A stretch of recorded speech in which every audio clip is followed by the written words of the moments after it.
And welcome to the Inland Sports Show on Fox Sports IE 1350 AM. I'm Pep Fernandez. We've got a split squad today. You've heard of split squads before, like in spring training, but split squad because we got Jeff. I don't know where Jeff is, actually, to be honest with you. Greg Holla, I know he's back in the Inland Sports studio in Riverside. I am deep in the desert. I'm on a secret mission. It's a very confidential location, but the show must go on, and we're doing it live and amplified right here on Fox Sports IE 1350 AM. Your local sports leader. Jeff, we've got NFL training camps upon us, football on all different levels starting up, high school, NFL, college is right around the corner as well. So we're going to spend a lot of this week, and especially this show, talking football. I know you've had basketball on the brain all day today, but are you ready to talk some pigskin? I am ready. I'll tell you what, I worked the UC Riverside boys or men's basketball camp, David Patrick camp this morning. Had my son in there. We were working hoops from 9 to 2, and now I'm in a secret location. Hey, hold on one sec. Hey, Mom, I'm trying to do a show here. Can you not bother me? Okay, I'm back, Pep. Meatloaf! Where's the meatloaf? My mom did bring me a nice cool water here as I'm sitting in Canyon Crest overlooking the golf course and enjoying myself. It's a little warm out here, Pep. It's like 108. Hey, quit your belly aching, man. Listen, I am deep in the desert. I am on a goodwill mission as an ambassador of the Inland Sports Show, meeting the people of the desert, learning their ways and their culture. I just want us to bridge the gap between the Inland Sports Show, which covers the Inland Empire, a heavy emphasis obviously in Riverside and San Bernardino and the surrounding cities, but we're branching out into the desert. This is a goodwill mission. I'm going to be out here for a couple days, again, learning more about the people, learning their ways, their culture, so we can just better understand the desert folks, Jeff. Do you get what I'm saying? I've seen the movie The Hills Have Eyes. I've seen some of those scary, scary movies. Every time I think desert, I think of Palm Springs, people sitting around sipping Mai Tais and pina coladas, or I picture the exact opposite, where there's like crazy, deranged people sitting in the hills, hunting people. That's what I picture the desert, especially when it's 120 plus degrees. I think that's probably what it is right now where you are. Yeah, I think it was 116 today. I jumped in the pool a little bit because I wanted to mingle with the desert people, and we were swimming a little bit. And I said, "Hey, I got to go do the show," and they understood because again, this is a goodwill mission to bridge the IE with the desert people. But it was like 116, and on Wednesday, that's where it's gonna peak 119 degrees on Wednesday coming up. So it's going to be super hot. And Jeff, this is a conversation that we're going to have later in the show. But the high school football season is starting early. Week 0 is August 17th. It's going to be hot wherever you go, especially out here in the desert. And I know they're used to it. They've played hot games before. They've pushed kickoff times back to, accommodate the games because of triple digits. But it's hot out here. They're going to have training camp with helmets and pads starting. Some of these teams who have week 0 later this week.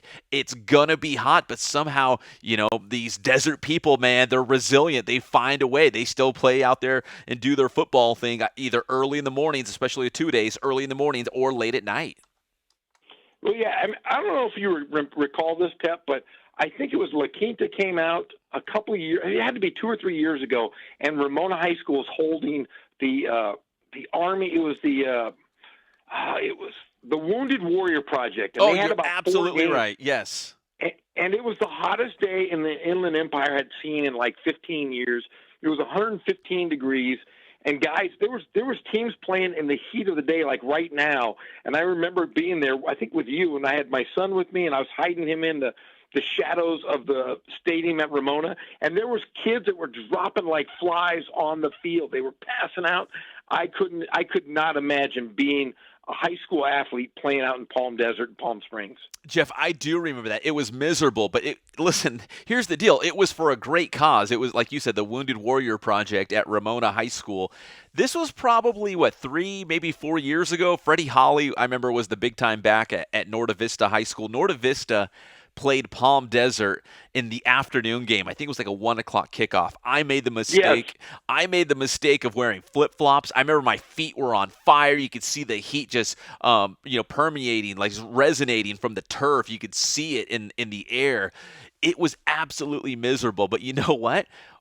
Norta Vista, the Riverside guys who were wearing all black. They had their all black uniforms. They outlasted the Aztecs. They beat Palm Desert. And I remember thinking to myself, wait, hold on. Isn't Palm Desert the team that practices in this, severe heat all the time? But it was our Novi guys actually winning the game. It probably helps that the Braves were really good that year. But that was the hottest high school football game I had ever been at. And I'm fingers crossed, I'm hoping and praying that week 0 is not going to have some massive heat wave blowing through the IE. Hopefully we'll have a mild week 0 and we can kind of inch our way into the football season without having any crazy, heat waves, high temperatures, because the last thing we want are games canceled or postponed. I mean, heaven forbid, like a 9 o'clock kickoff. I mean, we just want a normal high school football season, but with the whole week moved up into August, I think it's going to be pretty hard to avoid some of this heat. Yeah, it's definitely going to put a damper on the first couple weeks of the season, and especially right now, like you said, teams are kind of getting geared up for the regular season. They're working out in the weight room. They're out conditioning. Yeah, it's just not fun if you're a high school kid, but they do have a lot to look forward to because, hey, we're less than a month away, Pep, from the start of the high school football season. I'm excited about it. I'm fired up. Again, if you have a week 0, you've already got helmets and pads going this week. It's right on top of us now. We're going to cover high school football here on the Inland Sports Show like nobody else. We're going all in. We're going to be covering college football. We'll even touch on NFL later in this show. In fact, in our next segment, we're going to talk about the NFL training camps because there's several NFL teams already on the field. They got it cracking, helmets and pads. The Ravens and the Bears, they were the first to get out there because they have the NFL Hall of Fame game, which, Jeff, is next Thursday. We have a legit NFL game. It's preseason, but we have a legit NFL game next week. That's how close the football season is now. So we'll talk more high school football. We'll also talk those NFL training camps, especially for the Raiders, the Chargers, the Rams, all the teams that you guys love out there. And it's all brought to you by our good friends at Spoiled. Quick quality oil change. You can spoil yourself and your car every 3 or 5,000 miles. You guys know the drill. You got to get out there. You got to get to Spoiled and get your oil changed, especially, hey, if it's hot in the desert, you got to keep your car going strong. The last thing you want to do is break down the side of the road. It's like 110 degrees. Go to Spoiled right there off of Alessandro Boulevard off the 215 freeway between Riverside and Moreno Valley. All right, Jeff, so much to get to in this show. Again, I know a lot of people say, I got the case of the Mondays. We love Mondays because we have a whole weekend of high school football and NFL and Major League Baseball, all this stuff to get to when we come back on Monday through a long weekend. And, of course, the big news, and we talked about this on Friday. In fact, we watched it live on Greg Holla's 4K HD laptop. The fact that Manny Machado played his first game with the Dodgers. They took 2 out of 3 against the Brewers over the weekend, and Machado collected his first RBI with the Dodgers yesterday. Huge win, 11-2 against the Brewers.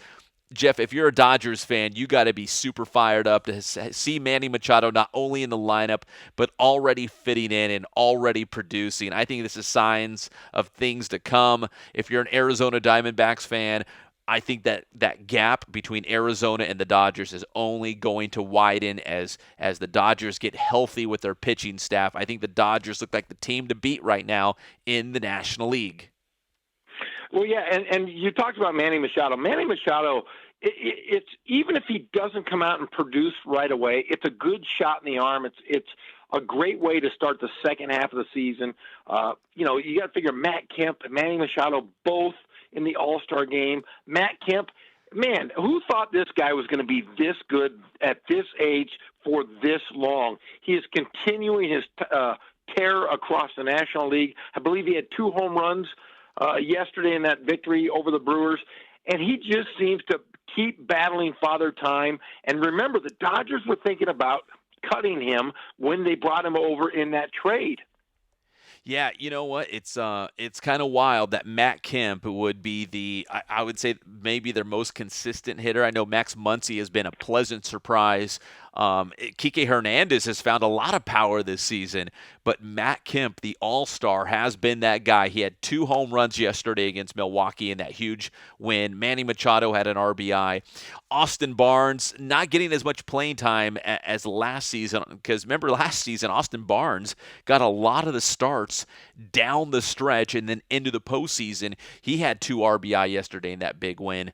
So the Dodgers now rolling along. Manny Machado officially in the mix, a part of the club, and they've got the Philadelphia Phillies today. We'll talk about this later, but Chase Utley with a kind of a homecoming, going back to the organization that really launched his career. He had his best seasons in Philadelphia, won a World Series there, and that's where the Dodgers will be. I know Chase Utley had a big press conference earlier today because a lot of the local Philadelphia media wanted to ask him a bunch of questions. This is the last time that Chase Utley, who announced his retirement effective the end of the season, this is the last time he'll be in Philadelphia. So a guy like, Chase Utley, the Silver Fox, Jeff, I know he's not an important part of this Dodger team, but when you look at his career as a whole, you won't find a lot of second basemen who had offensively had better numbers than Chase Utley.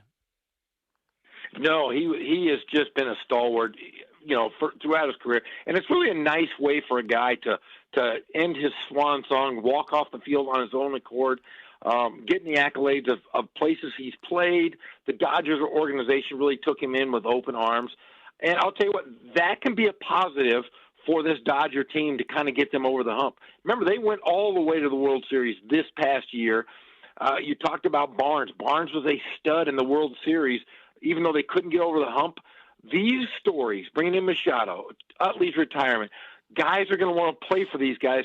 They're also going to want to play and remember what happened last year. They were defeated by the Astros. The Astros are phenomenal again as well. The Astros, they are 66-36 right now, and their last 10, they're 5-5. So they've kind of hit a stretch where they're just playing even baseball, but the Dodgers are 7-3 in their last 10. They are now 11 games over 500. And if you would have told me that a month and a half ago, that the Dodgers would be a game and a half in first place and 11 games over 500, I probably would have laughed at you, Pep. Yeah, it's kind of a reversal of roles, how the Angels started the season and how the Dodgers started the season. Dodgers are coming on strong. We'll talk more about them later, but they're in Philadelphia. The Halos, they're going to take on the White Sox beginning tonight. They did get one against Houston over the weekend. In fact, it came yesterday, 14-5, big win there. Mike Trout home run number 26 on the season. So we'll see if the Halos again can stay within striking range of Oakland and Seattle. Oakland is coming on strong. People are saying the A's have a real shot now to make the postseason. So if it wasn't already hard enough for the Halos, now they've got 2 teams in front of them, Seattle and Oakland. They're going to have to get past to even be in the hunt for a wild card spot. Locally, Jeff, we had not Major League Baseball, but close to it, minor league baseball.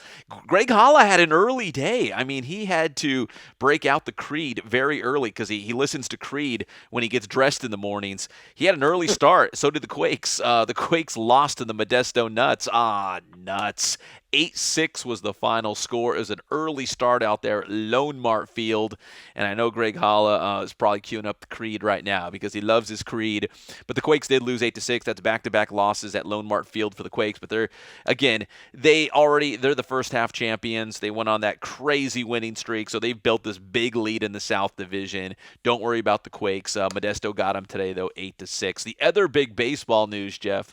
And this is kind of funny because I was in the pool here in the desert. Because remember, I'm trying to, really mingle and, be amongst the people of the desert. I was in the pool out here, and I had someone come up to me and said, "Hey, I know you're from the Inland Sports Show. I got a hot tip for you." And I said, "What's that?"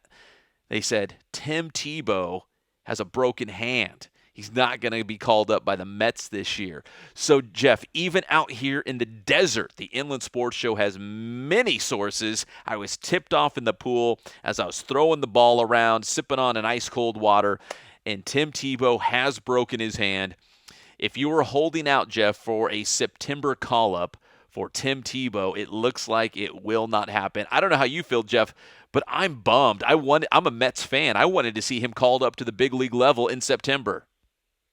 Yeah, I actually love Tim Tebow. A lot of people, he's a polarizing guy, and I don't understand. I don't know if it's the politics of him or his squeaky clean image that people are afraid of. But let's just talk about one thing. He's a Heisman Trophy winner. He won a playoff game in the NFL. He is now made the Double A All-Star team in minor league baseball. People think that that is a silly stat that a guy has made the All-Star team of a minor league. Was it 2A, right? Yeah, Double A. Yeah, the Binghamton Rumble Ponies. But I'll tell you what, a lot of the players, and that is the best Division two team, Double A team in base or Division Double A division in minor league baseball. I was hoping he was going to get a shot. I love Tim Tebow. I'd like to see him get that shot. A lot of people say it would be to fill seats, but I'll tell you, the guy is a winner, and he's done it at every facet and aspect of his life. I follow Tim Tebow. I hope and was hoping that he was going to get that call up. Yeah, I'm bummed because a lot of people, a lot of the naysayers were saying that Tim Tebow didn't even belong in minor league baseball, let alone at the Double A level. It was just a publicity stunt. He was an all-star this year at the Double A level, and he was hitting, I think, 273 when he broke his hand. He had like 6 home runs. He was having a pretty good season, and with the Mets well out of playoff contention, I think there was a real shot that the Mets would bring him up to the big league level, because they want to see what he can do at the major league level. I mean, Tim Tebow's not getting any younger. Maybe he could help out the big league club. And B, hey, you got to have a reason to go see the Mets, right? If Tim Tebow's playing, that's why you go watch the Mets. You want to see Tim Tebow out there, but they're saying that this broken bone in his hand, it will likely end his season. I say likely because they don't know exactly for sure what the recovery time might look like, but it will likely end his season. So if you're hoping for a September call-up, it's probably a very long shot for Tim Tebow, but it's Tim Tebow, Jeff. Miracles can happen. You know what I mean? Like, they're going to heal. The bones will heal, and he'll be back. And who knows, we may still see him in a Mets uniform sooner than later. I'm hoping so. Well, I hope so. And there's a story that came out that, he's had this broken hand, and he, still going to the ballpark. Apparently, he just put a little tape on his wrists and was signing autographs for an hour before and an hour after the game, his last game that he played. And he's not charging kids for autographs. He's not charging for pictures. The guy's a stud, and you got to hope it's not an injury that will keep him out like it did Justin Turner. Justin Turner had that broken wrist that kept him out for a long time, and it's taken Turner a long time to get back on track. I hope that this isn't the same kind of injury that will sideline Tim Tebow. Yeah, we'll talk about Justin Turner of the Dodgers a little bit later, too, when we talk more Dodgers, because he does have a groin injury. He tried to work through it. It looks like it's still nagging. It's not going away, so that may affect what the Dodgers lineup looks like going forward. And Yasiel Puig still with that oblique strain. We have not seen him yet. We might see him later this week. I believe the Dodgers are in Atlanta after Philadelphia, so he might be on the return again. When all these guys are healthy, that's when it's going to be very interesting for the Dodgers. Who is the I won't even say odd man out. Who are going to be the odd men out? It's going to be multiple players who probably should be starters, but there's just not enough positions. There's just too many good players on the Dodgers right now. And then as we round out our Inland Sports headlines, the British Open over the weekend, the first Italian ever to win the Open, Francesco Molinari at 8 under par. He is your British Open champion. Tiger Woods briefly held the lead on Sunday. He finished at 5 under par, just 3 strokes back of Molinari. So if you're a golf fan, and we'll address this later in the show, good to see Tiger Woods back. He was wearing red. It was Sunday. His name was near the top of the leaderboard. All good for golf. And our local guys, Ricky Fowler finished at even par, so 8 strokes back of Molinari. And then Brendan Steele, the pride of UCR, and of course him at high school at 3 over. Jeff, I have one more question before we round out our opening segment here. You told me you were going to watch Thunderstruck with Kevin Durant over the weekend. It's a very highly acclaimed movie with Kevin Durant. Did you sit down and watch it? Oh, yes, I did. I tried to, I should say. It was the story of Freaky Friday. Where the two roles are reversed. There's a young boy who's the ball boy, and he's the ball boy for the Oklahoma City Thunder. He touches a basketball at the same time that Kevin Durant touches it. They transfer each other's powers. Kevin Durant then becomes a mediocre basketball player, and this young boy becomes a superstar in the NBA. I will say this. It was great for little kids. My children loved it. I, of course, ended up looking at my phone during the movie, but they seemed to enjoy it. I will say this. He lacked the charisma of Shaquille O'Neal, Charles Barkley, and the guys that we saw in Space Jam. It was a totally different movie, but I will say this. I had the hardest time looking at Kevin Durant's shoulders because my son, who's 5, was watching the movie, and I was thinking to myself, whose shoulders are wider, my 5-year-old son, Fast Johnny, or Kevin Durant? And that was what bothered me the entire movie, is Kevin Durant's shoulders are the same size as my 5-year-old son. Yeah, he's not very broad. He has very narrow shoulders, but for what he does out there on the court, I guess it works out fine. I'm glad you watched it. I'm never going to watch it. It did remind me, now that you kind of explained the plot, wasn't there a movie, I think it was called Yeah, the baseball movie. No. The basketball. It was called Celtic Pride. Wasn't there a movie called like Celtic Pride that was similar? There was, but I'm going to be honest with you. I'm not going to watch that because it's the Boston Celtics and I hate them. So anything with Boston, I watched the Durant movie just because it was on Netflix. I'm like, yeah, I'll watch it. Plus my kids, it was hot, so we sat around and watched. Yeah, not much of a movie, and he literally has. He was like a wet napkin. It was just hard to watch his acting ability. Great basketball player, bad actor. The Inland Sports Show is brought to you by our good friends at Ken's Sporting Goods. More than 40 years in the Inland Empire, since 1976 to be exact, and the IE has never been the same because Ken's Sporting Goods blasted onto the scene with all their great sporting equipment and gear. That's where everybody goes if you need cleats or a baseball mitt, maybe a football helmet, maybe you need a whole uniform for the entire team. They can do team sales. They can hook up your company or your business with matching polo shirts or t-shirts or sweaters. They'll even bling it out for you. And do they do Letterman's jackets? Well, of course they do Letterman's jackets. And they do it all at Ken's Sporting Goods right there off the 15 freeway in Norco. We love you, Ken's. All right, we come back here on the Inland Sports Show. We will talk NFL training camp. Several teams have already reported. Tom Brady's in camp. He's looking good with his dad body. And then also, we got the details on the Rams, the Chargers, the Raiders, and the 49ers. I know there's a couple 49er fans out there in the IE. I'm one of them. We'll be back at your favorite show, the Inland Sports Show on Fox Sports IE, 1350 AM.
Focus on the customer here.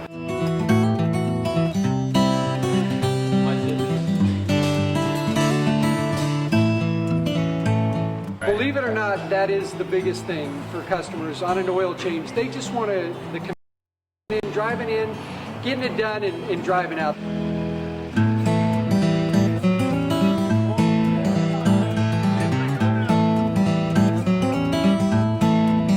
We just greet them, get them going, and they're done in about 10 minutes or so.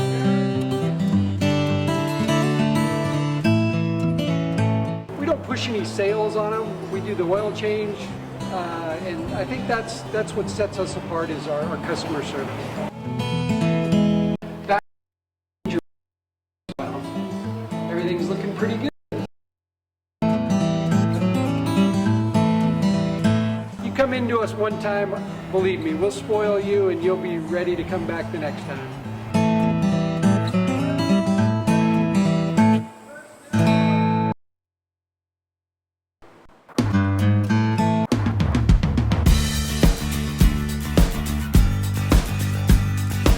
We're small, family-owned, strive for quality pre-owned vehicles. We're not a volume dealer, and we take every deal as personal to us.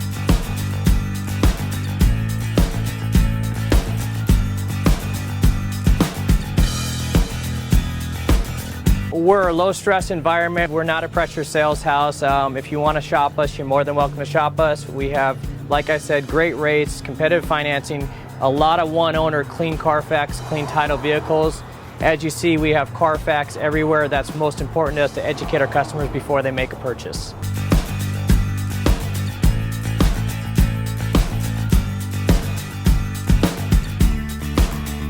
We're right off of Ontario, right off a couple exits off the 15 freeway, off Cajalco, off El Cerrito, and we're right on the main drag going into Dos Logos and the crossings.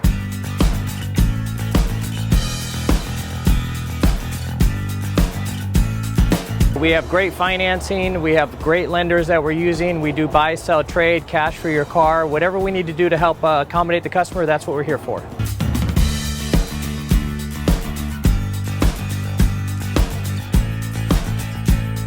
We have a little bit of everything. We start at about $69.95 and go all the way up to $100,000. We have Escalades, we have commuters, we have pickup trucks, we have Jeeps, sport utilities, and if we don't have it, our specialty is finding you exactly what you're looking for.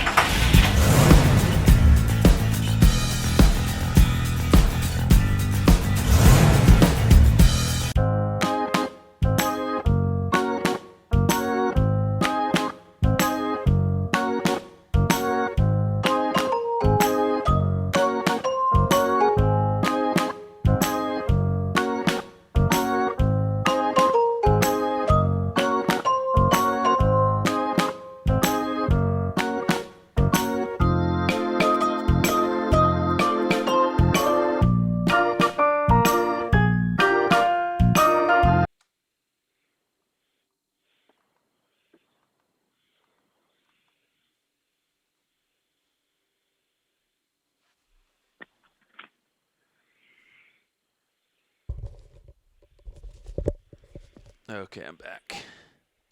All right. Oh man. Can you are you watching it online right now or no? What? No. Oh, okay. You see me I sitting in saw my it was room. on there, though. Huh? I say I didn't know if you were watching me sitting here in my room. Oh, that's right. There's video of you. I keep thinking there's no video. I got NFL Network on in the background.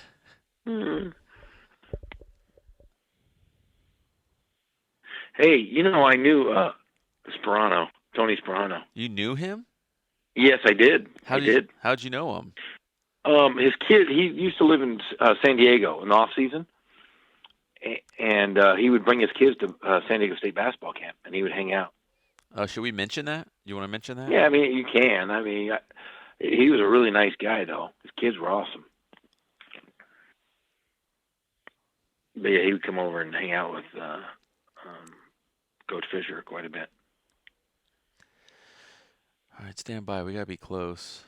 So we'll go to about 40, maybe a couple minutes after 40, past the hour. Okay. What is that DMV photo thing? I have no idea. I'll figure it out. Oh, Cleveland. Is that it? Here we go. And welcome back to the Inland Sports Show on Fox Sports IE 1350 AM, live and amplified every single day from 3 to 6 p.m. right here on the local sports leader. We're brought to you by Boost Performance Training in Corona with Coach Ray Bass.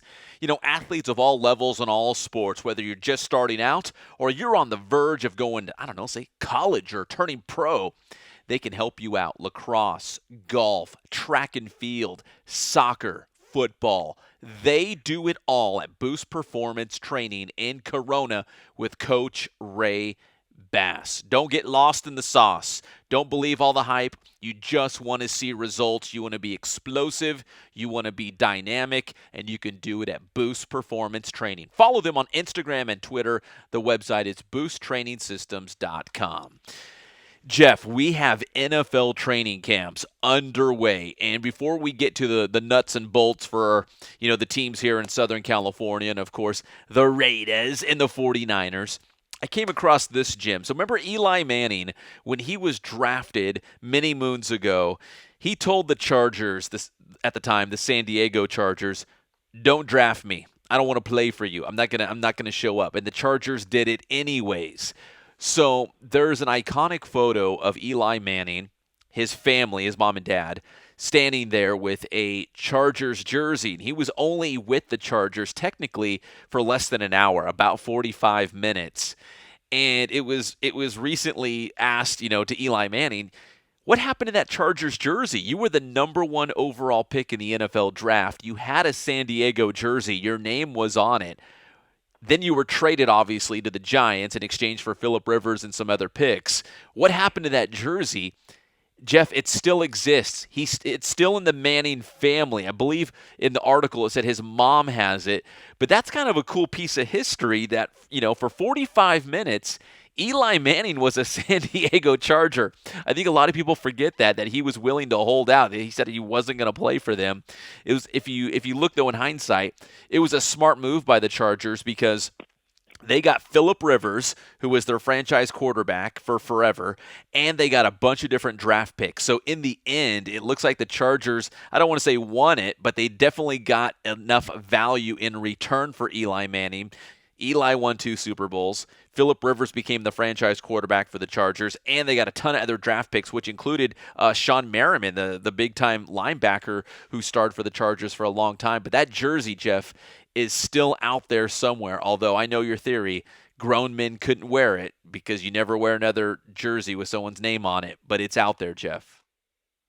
Yeah, that's a funny story. And if you recall that, we've talked a lot about the Kawhi Leonard situation, kind of reminiscent and kind of parallel to the same thing that Eli Manning did, holding San Diego at bay. Yeah, you know what? It's kind of funny that San Diego knew, I don't want to go too far down this trail, but San Diego knew that he did not want to play for them, and it was not going to happen, yet they did it anyways.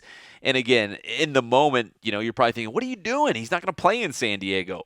But they got Phillip Rivers in exchange from the Giants, who I think they had the 4th overall pick, so it was just a couple picks later. And they got a bunch of draft picks, too. So the Chargers won. The Giants, obviously, they won because they won 2 Super Bowls with Eli Manning, but it all worked out. And it's ironic that the Chargers, Jeff, the Chargers are one of only 2 teams that Eli Manning has never beaten. It's kind of strange that the Chargers are one of them. The Indianapolis Colts are the other team that Eli Manning has never beaten. Yeah, and it's kind of karma. And you can say this. Some people will probably bash me for this, but both of those guys that you just mentioned, Phillip Rivers and Eli Manning, are both going to be hanging out in the Hall of Fame someday when it's all said and done. So I do believe it worked out for both. But that is funny. The karma of him not beating those 2 teams in the NFL is pretty funny. Yeah, I have to go back and look at the schedules. I don't know how many times, honestly, the Giants have played the Chargers. I can't think of any off the top of my head, but I'm sure they've met.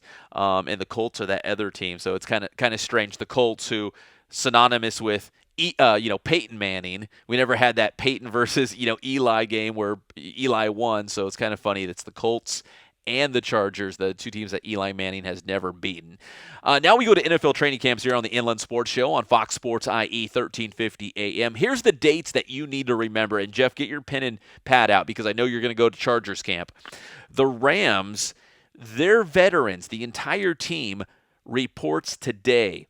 In fact, quarterback Jared Goff was in early. The quarterbacks came in early with the rookies, but the whole team reports to UC Irvine today. So the Rams will get things cracking. Probably tomorrow will be their first official practice, but the Rams will be in helmets and pads, and they're going to get things going. But Jared Goff has already been there working with the rookies, working with the other quarterbacks. The Chargers now, they're going to be in Costa Mesa, and the whole team reports on Friday. Rookies, veterans, everybody on Friday. So usually, whatever day you report to camp, the first official practice is usually the next day. So, Jeff, if they report Friday, you can be in Costa Mesa as early as Saturday and see your lightning bolts. Yeah, I'm going to try to hit down there, hang out, maybe go to the Orange County Fair, and then hit the Chargers training camp. I'd love to take my boys down there just to see it. It's always nice when it's something. Heck, we hadn't had this in years in Los Angeles. Now we're able, as fans, to go down and watch our favorite teams practice, and it's kind of cool. And I'm looking forward to taking my boys out and watch a little training camp. Yeah, it's going to be fun, especially in training camp where, I don't know if you've at least at UC Irvine, where the Rams have their camp, the fans are like right on top of them. They're right there. There's not a bad view. The fans come over. They sign autographs before and after practice. So it's a pretty cool deal. They make the players and the practices very accessible. But from a media standpoint, man, they really lock it down. You can only shoot video of like the first 20 minutes when they're stretching and doing some of the individual drills. You can't report on or tweet about like their formations or what they're running. I mean, it's very tight around there at Rams camp, and so if you go out there, don't get kicked out. They're going to be watching for you. No, and my only concern for the Rams right now is, are they going to sign LaMarcus Joyner and Aaron Donald? Everything else seems to be falling into place, but those two guys are key to this Rams defense. And I know one of them is going to be LaMarcus Joyner is one of those guys. He's under the franchise tag, so he'll probably be a free agent after this year, which means that there'll be more money for the MVP on the defensive side of the ball. Yeah, the last we heard from Aaron Donald, he's told some people close to him, whoever that might be, maybe his agent, maybe friends that he has on the Rams, but he's told people around him that he anticipates a new deal being done before camp opens. Well, camp opens today, right? So, and then they'll have their first official practice come tomorrow, probably actually on the field. So if he's hoping and assuming they're going to have a deal done before camp starts, it would have to be like right now, like tonight or something before their first official practice. Well, yeah, and you hope. I mean, figure it this way: he missed the entire training camp last year and was the MVP on the defensive end of football. So I don't think they're too worried about him not fitting in or being ready to play, because he's always ready. But yeah, you would like to get him in as soon as you can in camp. I think he's making over just $6 million this year, and he's got to be one of those guys that's the highest paid players in the league if you're going to keep him. Yeah, that's a great point you just mentioned, that he sat out all of training camp last year hoping to get a new deal. It did not happen. He did report to the team right after the end of preseason, right before the regular season began.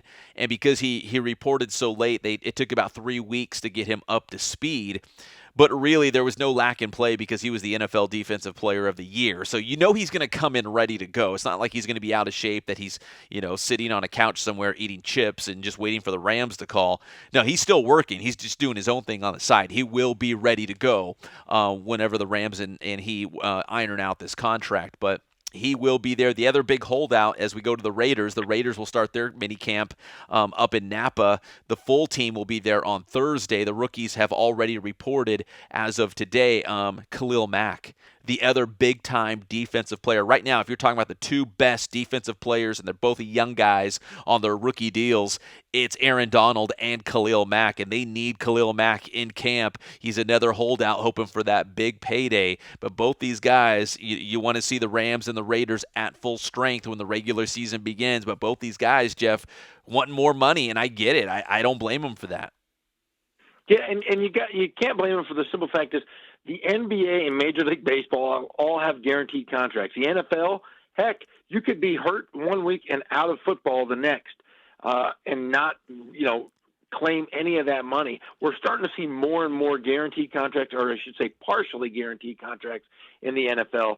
And it would be nice, and I'll be honest with you, it would be great to see both of these guys open their new stadiums in their new prospective homes, with the Raiders in Las Vegas and with Darnold in Los Angeles, opening those two new stadiums. Would be great to see with those two great players. Yeah, for the Rams and the Raiders, the last thing you want to see is these rookies explode in these NFL superstars, and then after their rookie contract, you see them walk and go to another team, especially when both of them, like you said, are set to open up new stadiums, whether it's in L.A. or Las Vegas. So we'll keep tabs on Aaron Donald. Again, he felt like a deal would be done before camp starts. Well, camp starts like right now, like today, in the first official practice on the field with all the veterans will likely be tomorrow, so we'll see what happens there.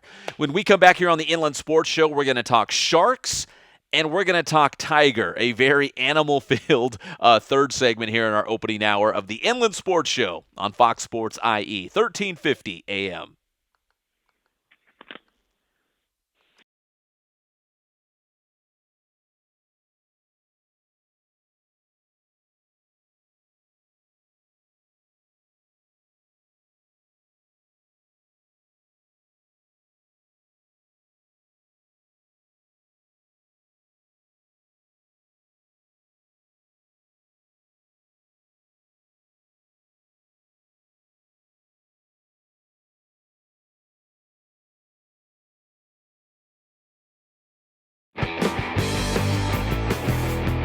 How you guys doing? Coach Bass here. We're back at the BPC continuing our training series on developing power for off-season football players. So today we're going to work on a dumbbell alternating bench press, and it's all going to be about power. So Ian, what you're going to do is you're going to go ahead and lie back on the bench.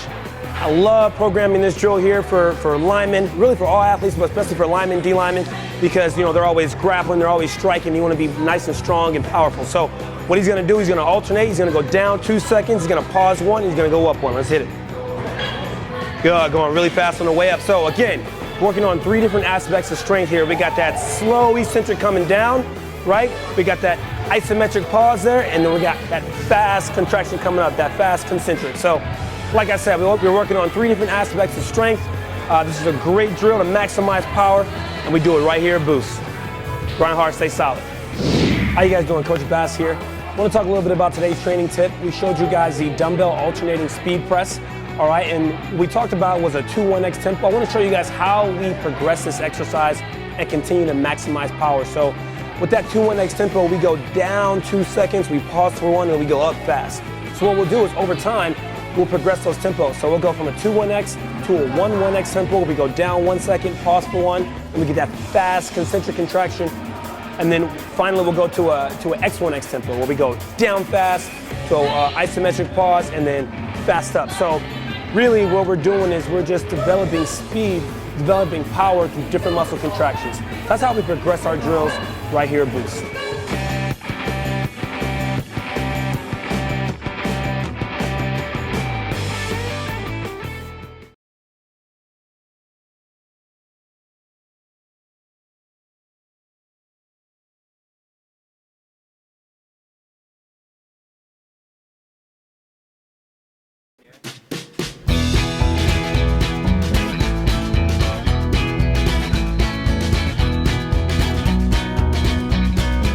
Thank God, first of all. I thank the great people that I've got around me that help support me, the people that work for me. As I started, if it wasn't for the people around me, we probably wouldn't be here right now, but I've got a great staff.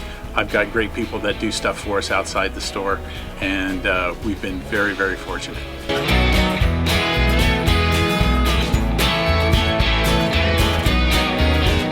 Our service is impeccable, and we just keep trying to get better every year. We can do online stuff for your teams, as well as, like I said, the screen printing, the embroidery. We also have 3 women that do extra sewing for us, like tackle tool on uniforms, or the bling or rhinestones for different shirts for the ladies. That's why we have certain racks just for certain schools, and the fun about that is that it turns into other schools that may come in here that aren't as close, that we can do stuff for them as well. We've had very, very good customers throughout the years, and it's just been a blast.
And welcome back to the Inland Sports Show on Fox Sports IE 1350 AM. We've got some big-time breaking news here in the Inland Empire involving CBU men's basketball. We're about to break that down. It's all brought to you by Catalano Motors in Corona off of Temescal Canyon Road.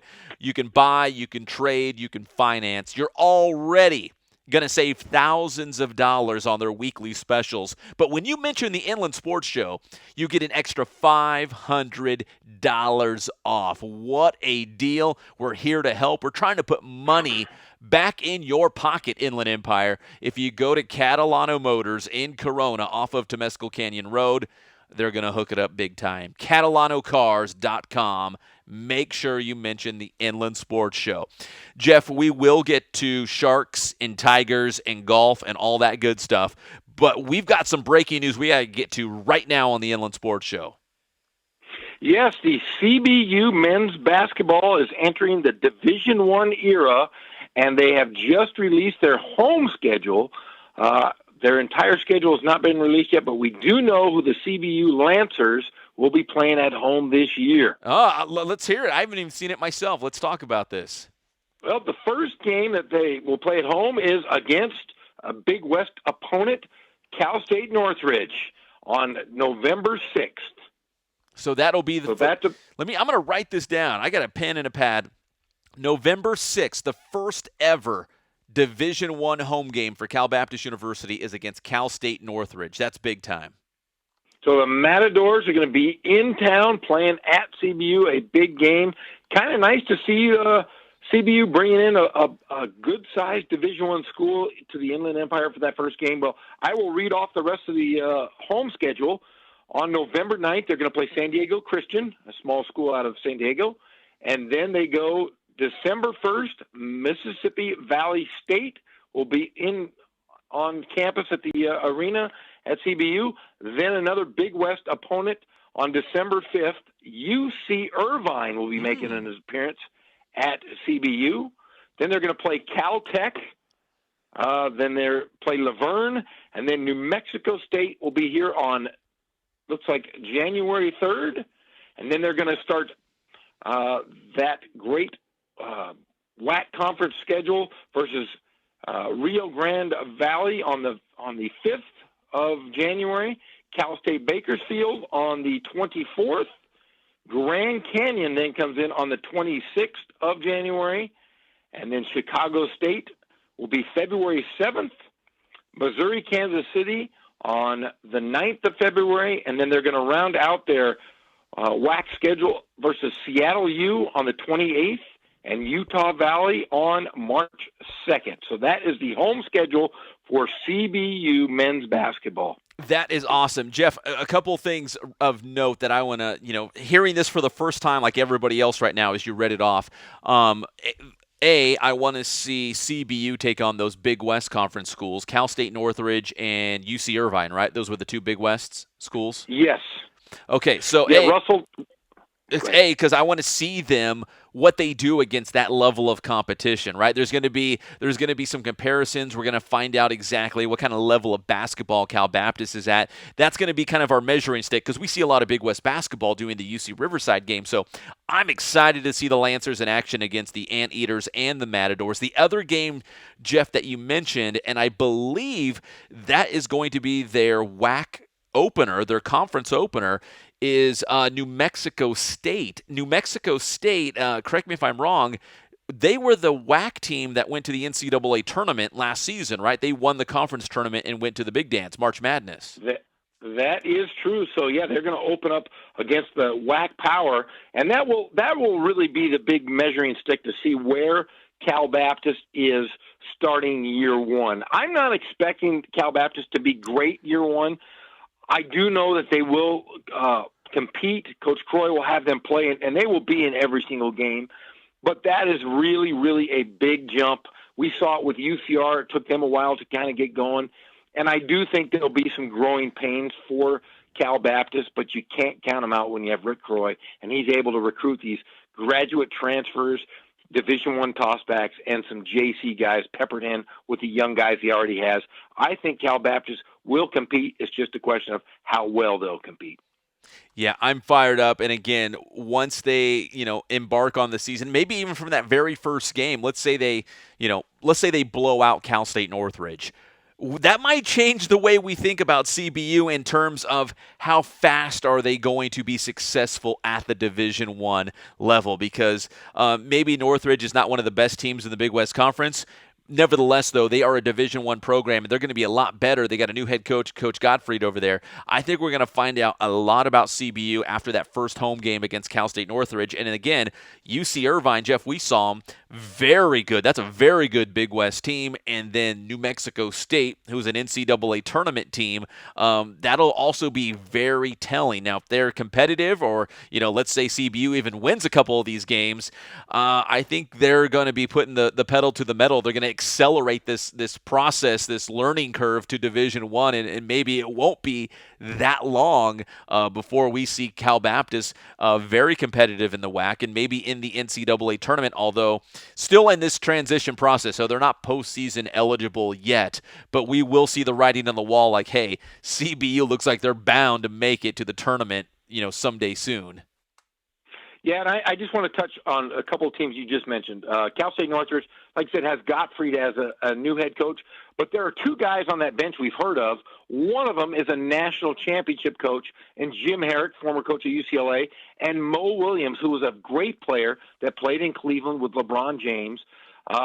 So they're going to be very good. They're going to recruit guys right away. And then you mentioned that Russell Turner's teams at UC Irvine, always big, always strong, and they have two very good guards coming back, including a sophomore player, Evan Leonard, who was all-conference and is a superstar on the rise in that conference. So great games at home for Cal Baptist. But remember, Coach Croy told us that there are two teams that are ranked in the top 5 in the country that are on his schedule as well. So maybe tomorrow we'll get a release of their away schedule, and we know there's some big schools and a local school that are pegged to play on the road for Cal Baptist. That's a great point, Jeff. Hopefully, the complete schedule will be released very soon. We'll break it down right here on the Inland Sports Show. But these were just the home games, and when you're making that transition into Division One, you've got to find games wherever you can find them. So early on in this Division One process, you are going to play on the road quite a bit. You got to go find those games. You got to go to some maybe weird locations just to get these games in. So there's not going to be a whole lot of home games, but some of these bigger games that you're going to play will be road games. So we'll see where some of these big-time college basketball programs, which ones will be playing Cal Baptist this season. It will be on the road, but hopefully we'll find out sooner than later, because that'll be pretty cool if you could. I don't know for sure, but let's say if it's Cal Baptist against Kentucky, Cal Baptist against Arizona. You know what I mean? Like, that sounds incredible. Well, there's going to be a couple surprises. We already know one of them, and we'll announce that when we can. But I will say this: Cal Baptist is ripe. I mean, think about the situation. They built a beautiful, beautiful arena here in Riverside. It's there. There isn't one arena on campus that is better. Maybe San Diego State, but other than San Diego State and a couple other schools peppered on the West Coast, Cal Baptist is going to attract the big schools. It's going to take a couple of years, but I wouldn't be surprised in 4 years from now that we see a UCLA or we see a University of Arizona or a Kentucky. Those teams will play in Riverside. It's just going to be a few years. So Cal Baptist fans, be patient, but I'll tell you what, the great teams will be in Riverside. Yeah, big things are popping off at CBU. We'll keep you up to date on the very latest with the Lancers. When we come back, man, it's been like a whole hour. We haven't talked LeBron. When we come back, we'll talk LeBron James on the Inland Sports Show on Fox Sports IE 1350 AM.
focus on the customer here.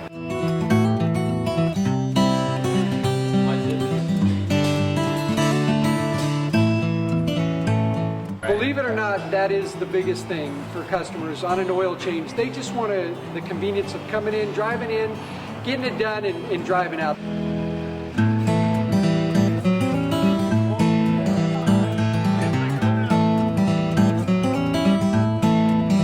We just greet them, get them going, and they're done in about 10 minutes or so.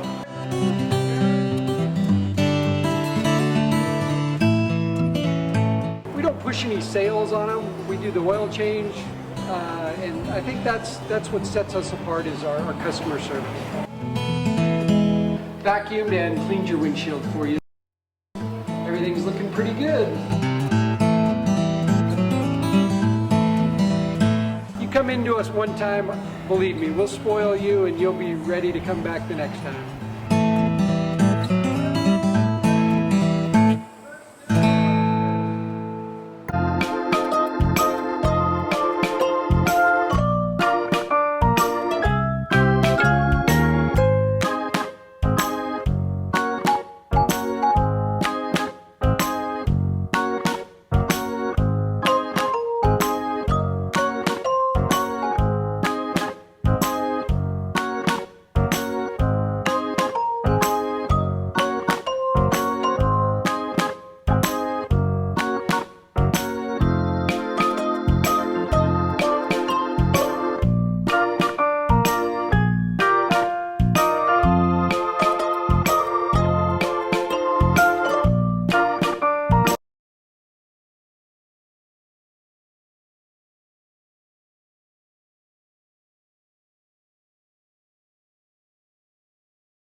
And welcome back to the Inland Sports Show on Fox Sports IE 1350 AM. We headed into the break with the big breaking news that Cal Baptist University, the men's basketball team, has unveiled its complete Division I schedule. First, we just thought we had the home dates and who they were playing.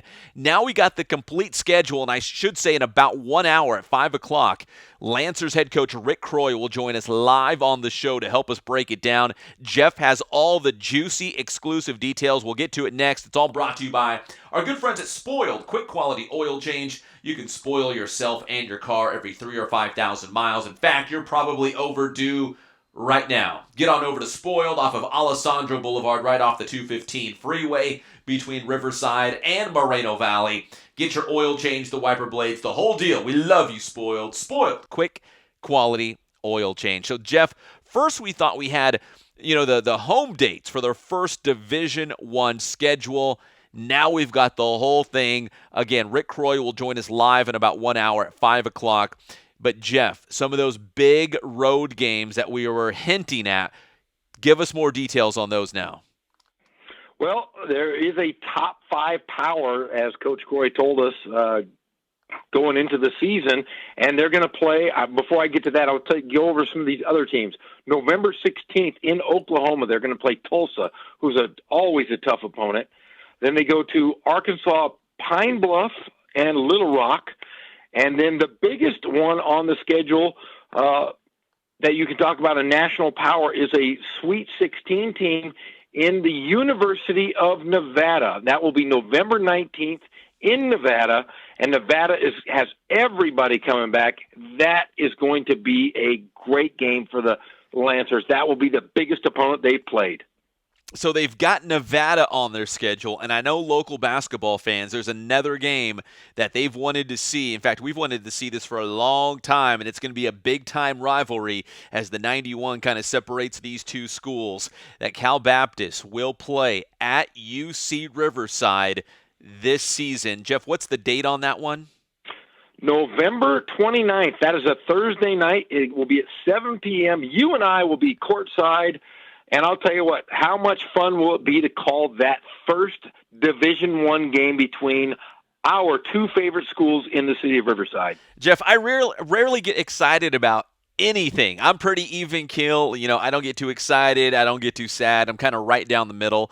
When you told me that the date was November 29th, which is, I guess towards the end of football season. It's a Thursday night, so there's no conflict there with our high school football coverage. When you told me it was a Thursday night, it's at UCR, it's against Cal Baptist, I'm so fired up. Like, that is the matchup that all local basketball fans wanted to see. We've talked about it for a while because really the UCR versus CBU matchup, it was kind of a lose-lose for UCR because UCR was Division I at the time, and CBU was Division II at the time. So there was nothing to gain for UCR by playing CBU at the Division II level because if they win, they're supposed to. If they lose, well, why are you losing to a Division II school?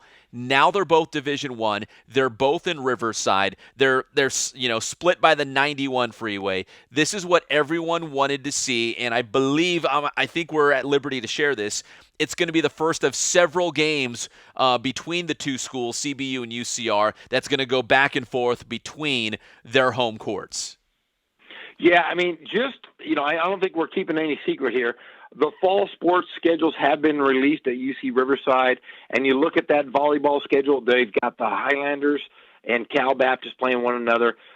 This is going to be something special. This is going to bring the community together, and I believe that they're going to be playing for something special, for the city of Riverside. Can we say anything about that yet? I think we can hint at it, that there is something between the two schools. And we've talked to both athletic directors, and I think they want to make a joint announcement on the Inland Sports Show once it's officially official. Does that make sense? But that makes sense. There will be something between CBU and UCR, something that the community can get behind and really enjoy, because whether it's basketball or volleyball or soccer, this is going to be a lot of fun. It's going to get a lot of attention, and we'll be talking about it right here on the Inland Sports Show because, again, two Division I programs in Riverside. You can't beat that. Yeah, and I will say this. I'm around the UC Riverside men's basketball program, and I've been around it a lot since Coach David Patrick took over. And I will say this. I see guys that are 7'2" walking around campus. I see guys that are different players, and they're a different mold than what you and I have seen the last few years with the Highlanders. Coach Patrick is bringing in dudes. He's bringing in foreign players. He's bringing in guys just outside of the state, and I know he's recruiting hard here in the Inland Empire. He is a name out there. They are all over the planet recruiting guys. I know one coach was in Australia and New Zealand this past week. Coach Patrick is going down, I believe, to South America. No, actually, he's going to the Philippines next week to recruit. So UC Riverside is going global, and they're going big with Coach Patrick, and we know what Coach Croy can do. We saw him dominate the Division II level, and we know that he is one of the best recruiters out there, and he's going to be able to bring in grad transfers. You know how important those guys are to teams, and he's also going to bring in Division I tossbacks, JC guys, and local high school products. This is going to be a heavyweight matchup for the next few years with both of these guys at the helm of these programs. Yeah, Jeff, that's really the root of it all. You just nailed it. that these are two programs that are people are super excited about. The fact that UC Riverside feels like they've really turned a corner, that they got the right guy in Coach David Patrick. We've had a lot of interaction with him. We both really like him, the man that he is and the coach that he is. So UCR is only going to go up. He's well connected. He recruits the entire globe. UCR is in very good hands. And then you look across the street at Cal Baptist University. Man, we've heard Rick Croy coach before. We've seen him speak to younger athletes, the kind of athletes that he already has in there. I mean, he built them. Think about how fast they went through the process of just getting to Division II and how quickly they were successful. I have no doubt they're going to make that same leap into Division I. So UCR and Cal Baptist, two programs that are certainly on the rise, and now we get to see them go head-to-head in hoops and every other sport. It's going to be awesome. I'm fired up about it. And again, coming up at 5 o'clock, so just about in 45 minutes, we will have Lancers head coach Rick Croy joining us live on the show to help us break down their new schedule, which includes November 29th against UC Riverside, and also on the road at the Nevada Wolfpack, which is a Sweet 16 team from a season ago. So it's going to be a great schedule. And, Jeff, as soon as UCR releases its official schedule, the complete schedule, we'll talk about the Highlanders as well. But we have not seen the official schedule yet, although we do know some of the games. We can't talk about them quite yet, but we do know some of the games and some of the teams that they'll be playing this year as well. Yeah, I am a little privy. You and I are both privy to the schedule. I can't wait to announce that schedule because UCR has a great schedule as well. We've seen just last year playing at Michigan. That was a fantastic experience for the players, for UC Riverside, for everybody involved. And there's a couple on this year's schedule that I think a lot of people are going to be surprised about. And you got to give it to Coach Patrick. Coach Patrick is saying, "Hey, we're going to try to compete. We're going to play for championships. We want to make the NCAA tournament. The Big West is ours. It has been a different team for the last 7 years. Why not 8 for UC Riverside as they enter Big West Conference?" And I'll tell you what, Pep, we have a surprise. I think we might be able to announce in the next couple of days. Somebody will be on UC Riverside's campus maybe later on this week that people will go crazy over, and that just shows the kind of person and the kind of recruiter that David Patrick is. I can't say who he is yet, but I think a lot of people in Riverside will be very surprised with this relationship. We know who it is, but it's going to be big. Is it LeBron James? No, but it's somebody just almost as big. Well, speaking of LeBron James, Jeff, so here's how bad because he was the native son in Cleveland, right? I know he's from Akron, but it's close enough. He was the homegrown guy. He's from Ohio.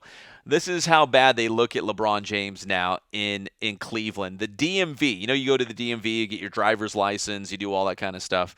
At the DMV now in Cleveland, they have pictures of LeBron James posted next to their cameras because they want people to not smile in their driver's license photo. So they put pictures of LeBron James in a Lakers jersey next to their camera so they will not smile. That's how angry they are. That's how nobody is smiling in Cleveland anymore because LeBron James left for the Lakers. So everyone in the city of Cleveland will have frowns on their driver's license photos.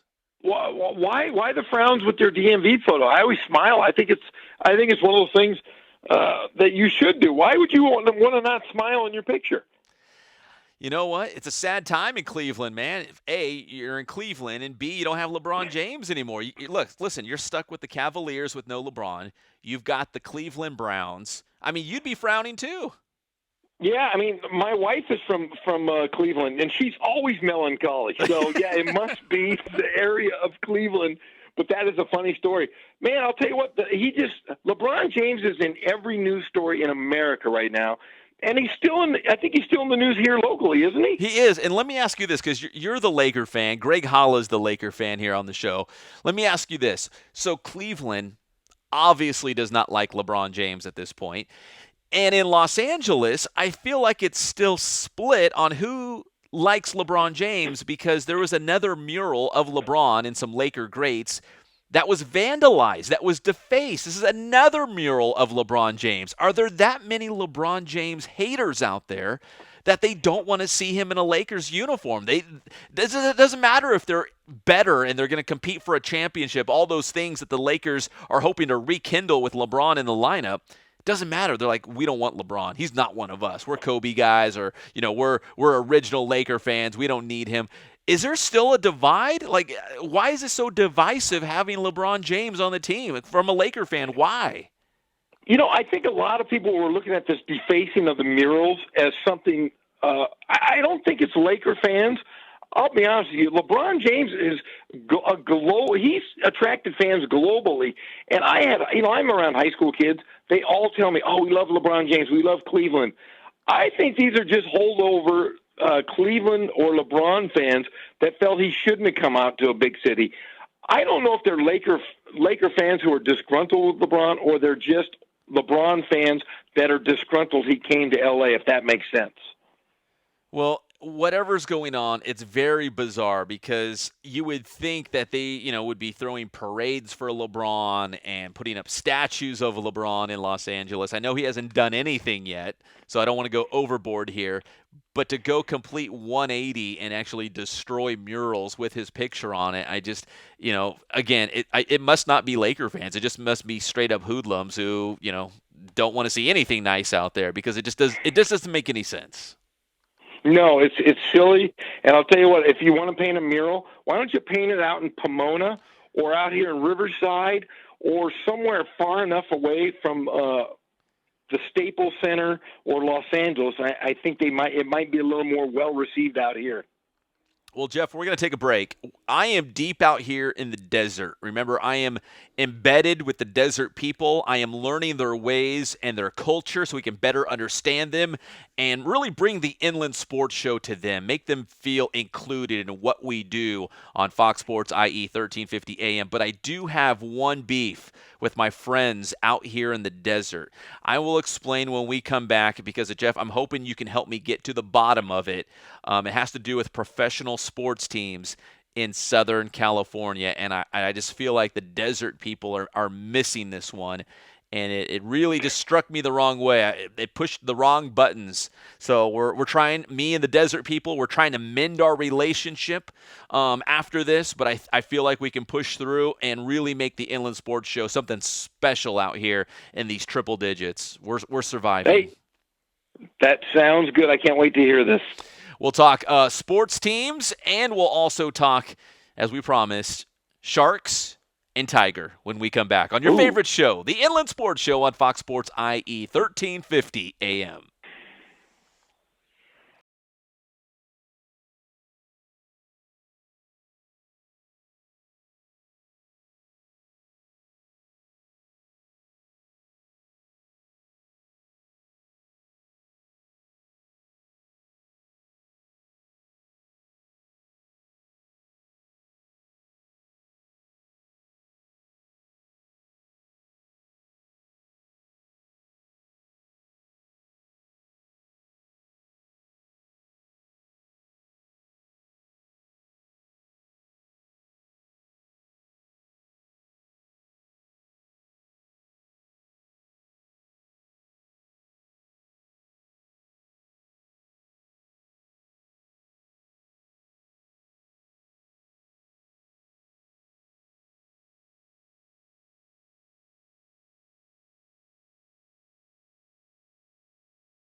We're small, family-owned, strive for quality pre-owned vehicles. We're not a volume dealer, and we take every deal as personal to us.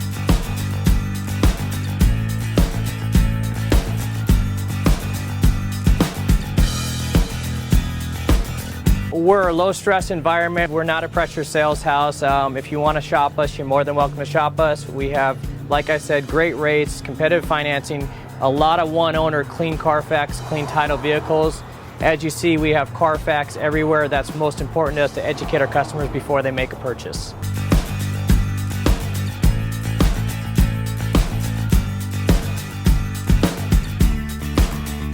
we're right off of Ontario, right off a couple exits off the 15 freeway, off Cajelco, off El Cerrito, and we're right on the main drag going into Dos Logos and the crossings.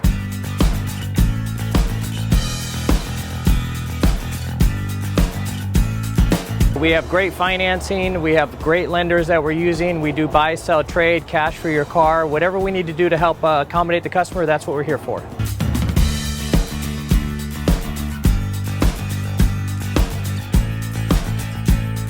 We have a little bit of everything. We start at about $69.95 and go all the way up to $100,000. We have Escalades, we have commuters, we have pickup trucks, we have Jeeps, sport utilities, and if we don't have it, our specialty is finding you exactly what you're looking for.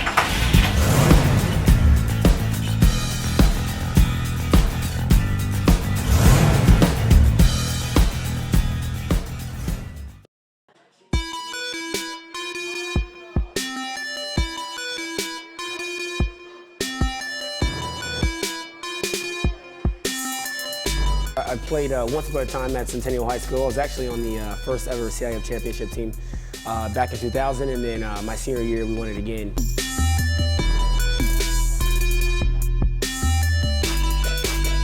I'd say that's my passion because I've done it. You know, I know exactly where these athletes are at. I know what their mindset is right now. I know how hard it is to, number one, find a performance coach who can take you to the next level.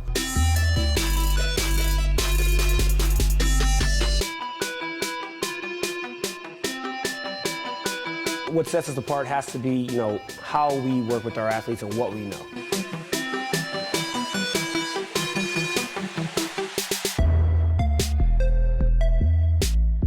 We can take an athlete and you know, help them reach their athletic potential, you know, help them, you know, prevent injuries, help get them stronger.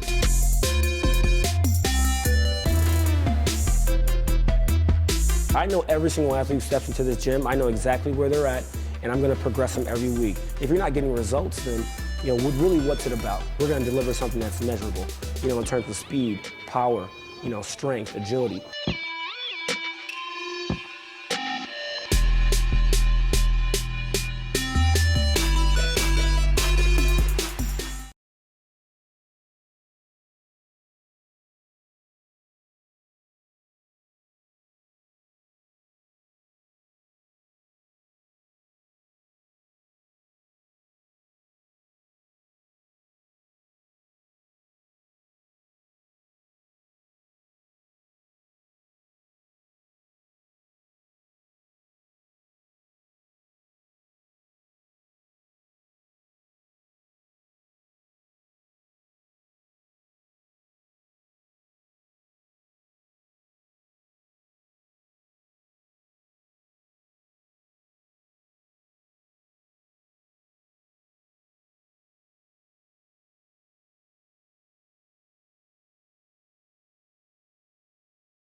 And welcome back to the Inland Sports Show on Fox Sports IE 1350 AM. We're proudly brought to you by Ken's Sporting Goods. Since 1976, They have been the place in the Inland Empire to get your sporting gear, your equipment. Maybe you need uniforms for the whole team. Everybody goes to Ken's. I can't tell you how many football teams and baseball teams, other places I go, and they say, got my stuff at Ken's. And I say, of course you did. They're the best. Ken's Sporting Goods off the 15 freeway in Norco. That's kensportinggoods.com. So, Jeff, I'm out here deep in the desert trying to learn the ways of the desert people, understand them better. And I was in this pool with the desert people playing this game. And on this big screen, Jeff, they had, what did they call it? Name the professional sports teams located in the Los Angeles area, not counting, USC and UCLA, because that's college.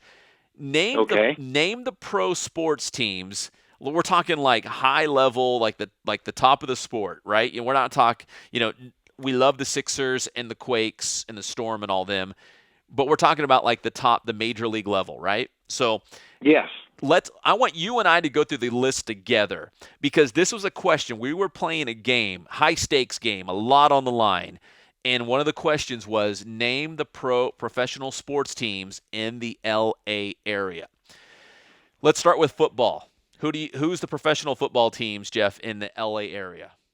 The Rams and Chargers, buddy. Correct. How about baseball? Dodgers and Angels. Correct again. Hockey. You go Kings and Ducks. Correct. Basketball.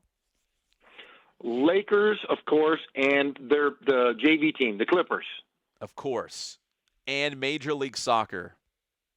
The Galaxy. And isn't there like a... And LAFC. I forgot all about those guys, the LA. That's the new stadium where used to be the site of the old convention center in Exposition Park. Correct. Yeah, in fact, LAFC will be playing the LA Galaxy on Thursday night. Just random fact there. But yes, the LAFC is the former, because remember they had Chivas USA for a while. They were playing at the... That's who I was thinking of, is Chivas. Yeah, but it's LAFC. So if you do the math, and it's basically 2 teams per sport. So that's 10 total teams, correct, that we just listed? Yes. Can you think of any other professional team at that top level? Am I missing one? Well, that's why I'm asking you, because here's the deal. There I was in the pool with all my desert friends, and this question came up on the board. Again, this was a high-stakes game. There was a lot on the line, a lot of pride as well. And, of course, naturally, a sports question pops up on the board in this game, and they said, hey, let Pep answer this one. He's the sports guy, right? I mean, you probably get that too, Jeff, right? You're the sports guy. All the time. I'm a sports trivia aficionado, and I will say this. There are only 10 teams. There is not 11. There is an 11th team. Who? The L.A. Sparks. Oh, is that it? I see. I missed the WNBA because at the end of the question, I naturally said 10, and I got it wrong, and all my friends were looking at me. I was embarrassed. I ridiculed the Fernandez name and the Inland Sports Show name. It was very embarrassing, and I was very, very sad in that moment.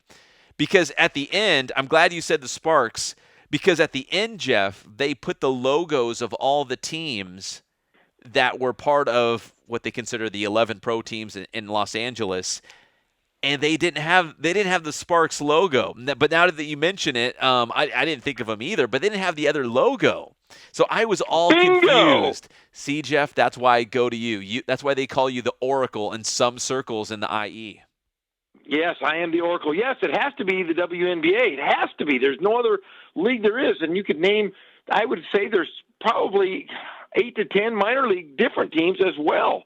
So, yeah, we're talking 19, 20 pro sports in the Southern California, Los Angeles area. My big question is, and funny you mentioned this, Pep, is my 12-year-old Connor, he's one, like most boys at 12 years old, has a question for everything. And we were talking today, and for some reason he said something. He asked me, he goes, Dad, why don't they have pro teams in Alaska? And I shrugged him off and said, "Hey, come on, silly kid."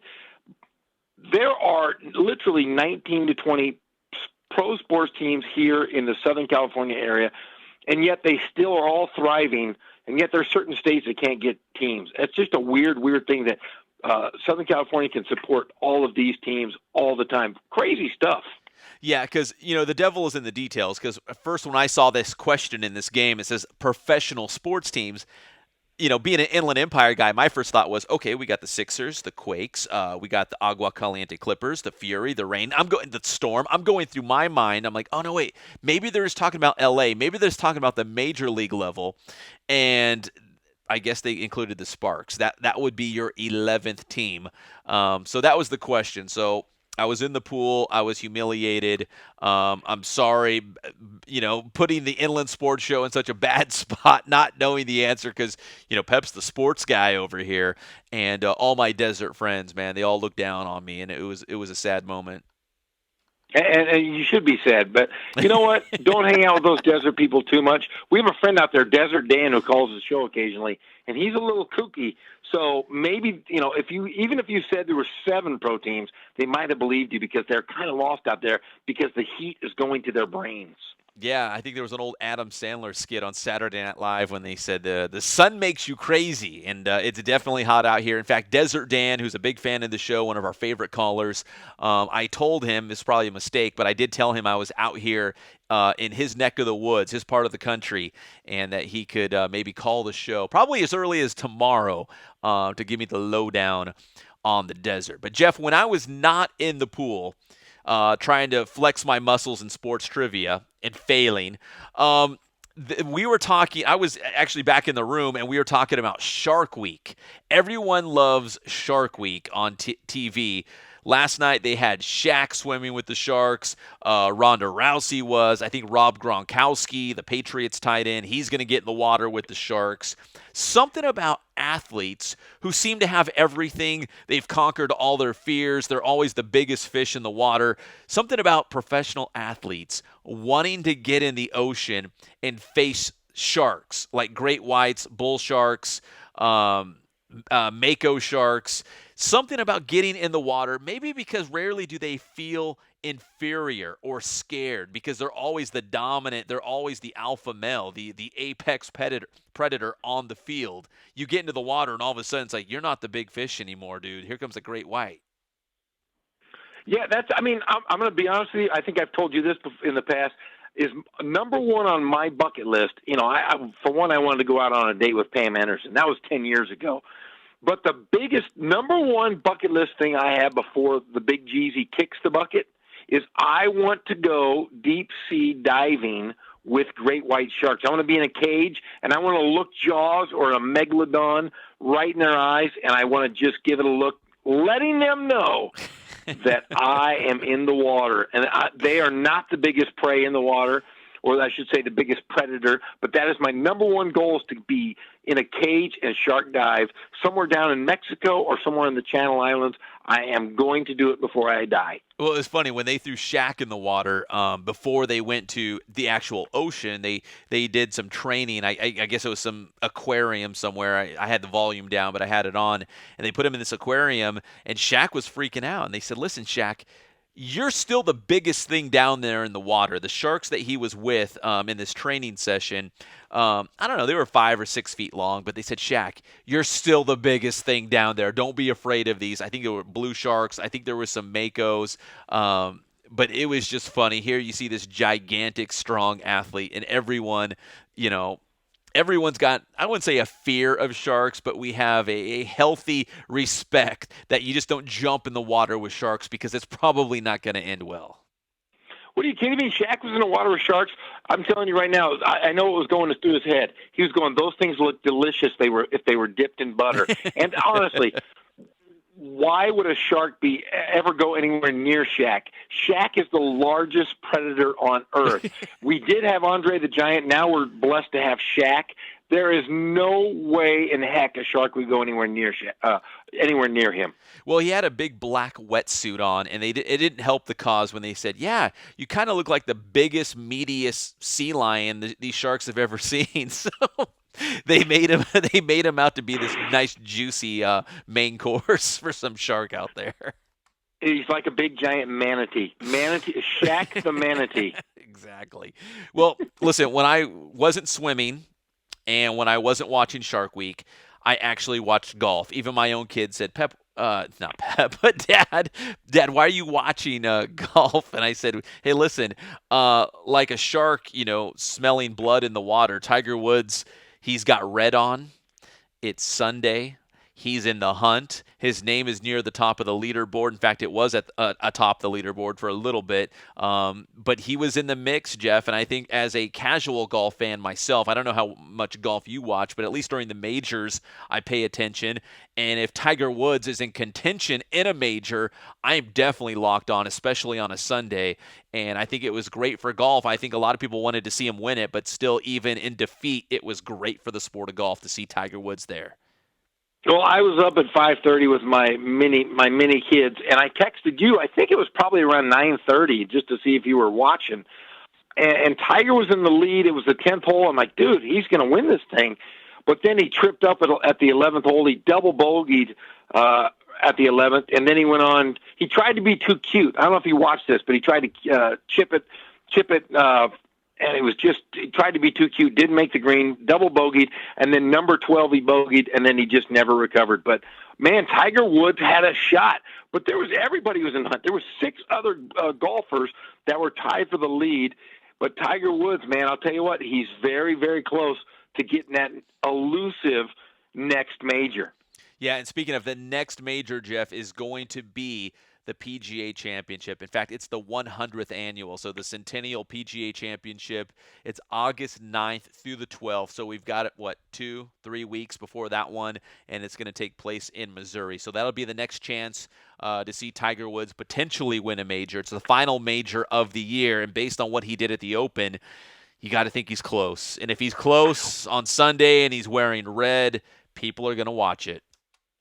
Yeah, and the thing is that I don't know if you noticed this while watching the broadcast, but I noticed it quite a bit, is that it wasn't so much that Tiger lost. It was that Tiger was in contention and that these young players that nobody really had ever heard of but had grown up watching Tiger Woods play and was so dominant for all those years, they were more impressed that they were able to play in a tournament where Tiger was a major, I should say, with Tiger in contention. And that seemed to be the entire talk of the tournament was, wow, I got to play with Tiger Woods when it was close. It meant something. So I don't know if the fear of Tiger Woods is there anymore with these younger players, but it still was cool to see Tiger go face-to-face with these young guys that, he hasn't done in the last 10 years. Yeah, what was the last major he won? I think it was like 5 years ago, but he's kind of been off and on for a while now. But to see him going in the right direction, the writing's been on the wall. He's been better in recent months, more consistent. So the fact that he was in the lead, even for a little bit at the British Open, I think that speaks volumes of where Tiger is at this point.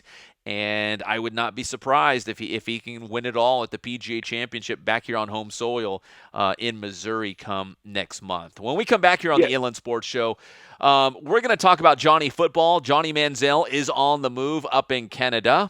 And we also got your high school football here in the Inland Empire to talk about. It's your favorite show, the Inland Sports Show on Fox Sports IE, 1350 AM.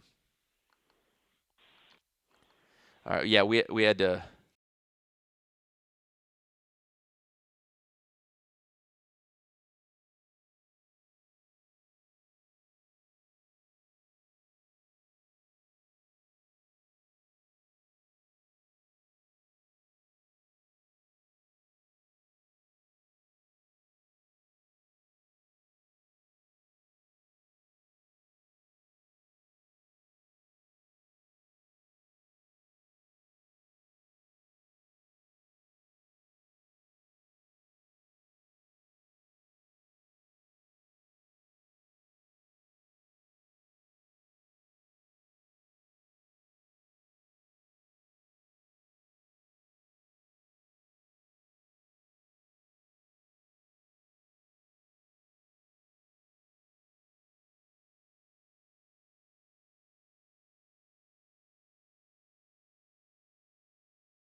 thank God, first of all. I thank the great people that I've got around me that help support me, the people that work for me. As I started, if it wasn't for the people around me, we probably wouldn't be here right now, but I've got a great staff. I've got great people that do stuff for us outside the store, and we've been very, very fortunate.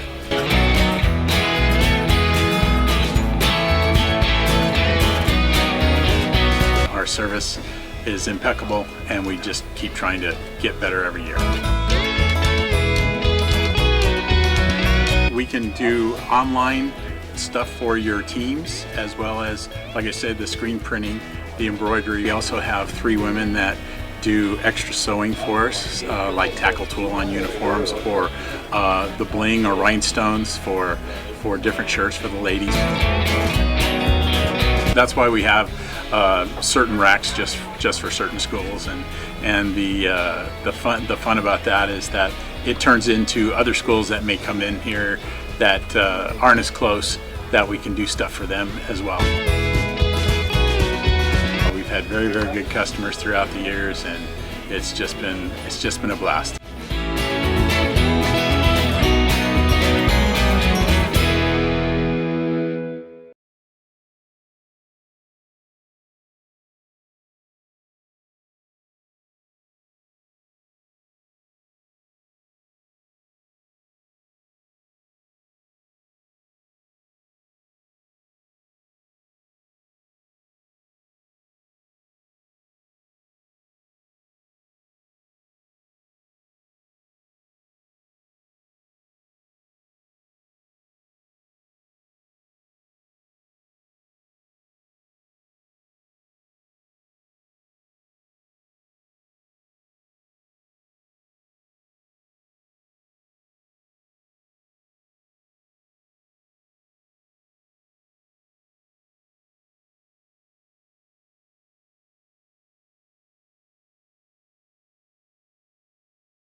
And welcome back to the Inland Sports Show on Fox Sports IE, 1350 AM. We're brought to you by Catalano Motors in Corona, off of Temescal Canyon Road.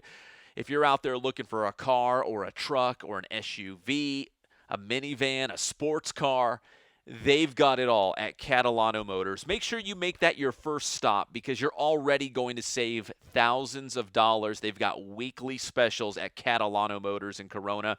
And right now at Catalano Motors, if you mention the Inland Sports Show, you get $500 off. This is a real thing. We're not just talking about it. It's not lip service. It's a real thing. If you go to Catalano Motors and say the Inland Sports Show sent me, they will take $500 off. We do it for you, the Inland Empire.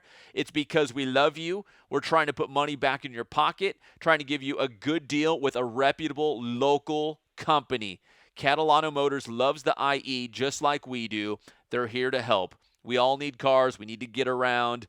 Go to Catalano Motors. CatalanoCars.com is the website. And then Catalano Motors, the lot is right there off of Temescal Canyon Road. All right.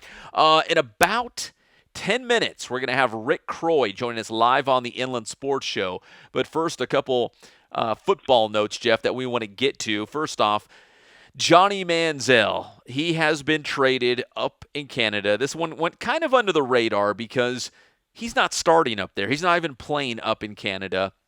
But the Hamilton Tiger Cats, who are actually doing pretty good this year, they've got a pretty good quarterback in Jeremiah Masoli, the former Oregon Duck. They found Johnny Manziel expendable, so they traded him basically to the worst team in the CFL, the Montreal Alouettes. And hopefully Johnny Manziel, and I feel pretty confident saying that Johnny Manziel will be playing for Montreal because they're so bad, and he'll give them a chance to win, and he'll put butts in the seats. Okay, here's a little bit of history, and I know we won't get too deep into it. Do you know who Johnny Manziel's first football coach was at Texas A&M? His first coach at Texas A&M? Yes. Before Kevin. Not Kevin Sumlin. It is someone else, and guess who that someone else is, Pep? Before Sumlin, I can't remember. Mike Sherman. Mike Sherman is the head coach of the Montreal Alouettes. Ah. So coming back into the fold, he's the guy that recruited Johnny Manziel out of Texas A&M, and Coach Sherman said he didn't bring him here to have him sit on the bench. We will see how the week plays out, but he is looking to suit up this Thursday when the Alouettes play their next game. So we could see Johnny Manziel in a football uniform and on the field as early as this Thursday. Yeah, against my team, the Edmonton Eskimos. So, listen, he's got to play. Montreal has scored the least amount of points in the CFL. They're not very good. I think they've won one game. Come on. Put him in there. You're already a bad team. Maybe Johnny Manziel can, create some Manziel magic, and Johnny Football can do his thing, get you some wins. Fans are going to come out, right? Like, I don't know how they treat him in Canada, but here in the United States, if Johnny Manziel was playing in a game, I can guarantee you media would be swarming all over that game, and fans would go out to see it. I mean, people are attracted to him. They're going to go out and see what he's all about, and if he can still play. Well, yeah, just think of it this way. Do you think he's lost his mobility, his athletic abilities, and his instinct on the field? I mean, think about it. He was the most dynamic player we've seen in the last 10 to 15 years. Just by his talent alone, he changed the scope of college football. Look at the way quarterbacks are playing now. They all play like Johnny Football did back in the day at Texas A&M. Yeah, if he's in shape, and I'm choosing to believe he is in shape, I think he's going to rekindle that magic. I think he's going to be great, and I can't wait. I don't know if that game's somewhere on TV or online. I know some of these Canadian football games are ending up on like ESPN2 and some of those places, but I'd watch on a Thursday night if I'm in front of the TV or my laptop. I'll watch that. I want to see what he's all about and if he can still play. Yeah, and the thing is, a lot of people, I don't think a lot of people know this rule, but he is scheduled. I mean, his contract goes through 2020. So if he has a great year, he's going to have to play next year with the CFL and then possibly have a shot at coming back at the NFL. So it will be a long-term deal to try to get him back in the NFL. But right now, I mean, he just needs to get back on the field playing football. Hey, and Jeff, another football thing a little bit closer to home, something we want to touch on maybe for the next 2 minutes or so here. There's a lot of people going on social media and complaining for the fact that the high school football season was pushed up a week. Week 0 is August 17th. It's still going to be really hot. The football season's already long. I mean, Cajon High School went to the state championship game and played 16 seasons. Is there an easy solution on how to shorten the season but not have us playing in early August? I mean, I don't know if there's an easy solution here. Well, I think the biggest solution is I think we've made the state playoffs, not the CIF playoffs per se as bad, but the state playoffs for one. You need to just cut it out, reseed after the CIF championships, and play maybe one or 3 to 4 bowl games based on seeding, and then maybe eliminate, and I know it would hurt a few teams, but maybe eliminate one of the playoff rounds in the CIF playoffs. Or you can also push back the winter sports, because remember, winter sports have been brought back as well. They used to start after the 1st of December, but now with basketball season, they're starting a week and a half prior to Thanksgiving. So maybe you do a little bit of both. You push the winter forward a little bit, and maybe you eliminate some of those postseason games, the state playoffs, because really everybody goes to the CIF playoffs to go for the CIF championship. Not too many people follow going to the state. We've seen it every single year, but I think CIF wants money. That's the biggest thing, is it generates a lot of money for these schools. We'll be talking more high school football tomorrow and throughout the coming days here on the Inland Sports Show, especially week 0 and the scheduling, all kinds of good stuff to get into. But when we come back, the one and only Rick Croy, the men's basketball coach at Cal Baptist University. We just got the Lancers schedule. They play UCR and Nevada, amongst others. We'll break it down with Coach Croy when we come back on your favorite show, the Inland Sports Show on Fox Sports IE, 1350 AM.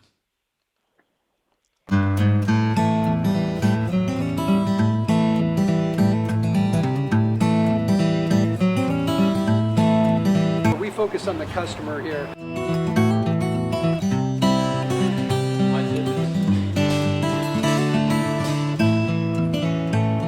Believe it or not, that is the biggest thing for customers on an oil change. They just want the convenience of coming in, driving in, getting it done, and driving out.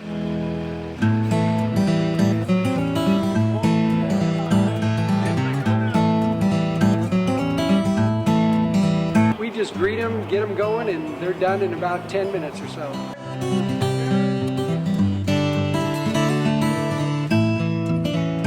We don't push any sales on them. We do the oil change, and I think that's what sets us apart is our customer service. Vacuumed and cleaned your windshield for you as well. Everything's looking pretty good. You come into us one time, believe me, we'll spoil you and you'll be ready to come back the next time.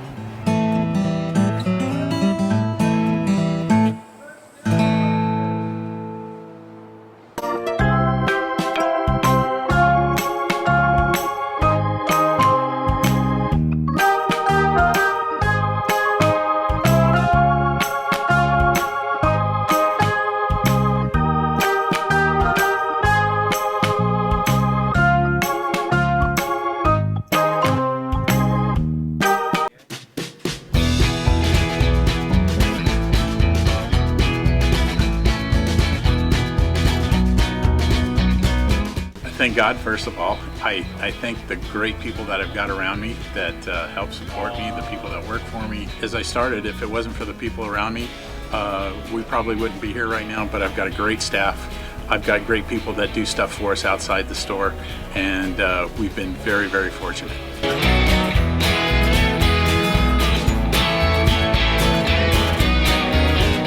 Our service is impeccable, and we just keep trying to get better every year.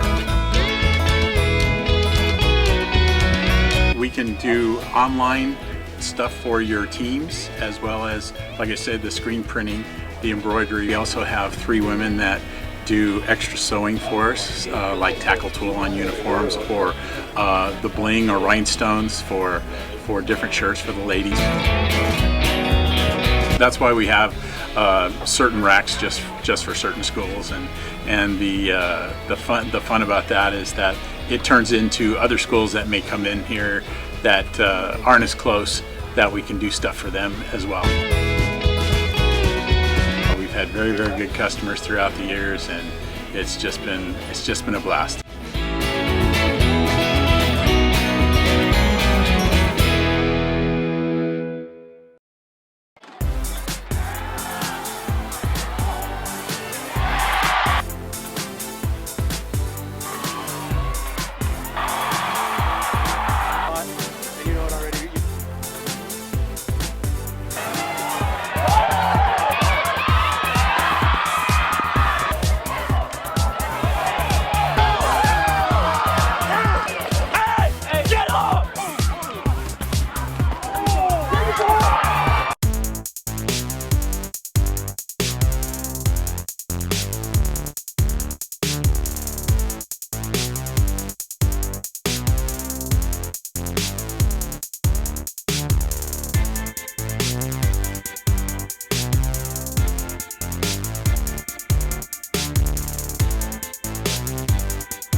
first rep in the event center. Yeah, we have beauty marks on her forehead. A couple subtle differences. Madison's face.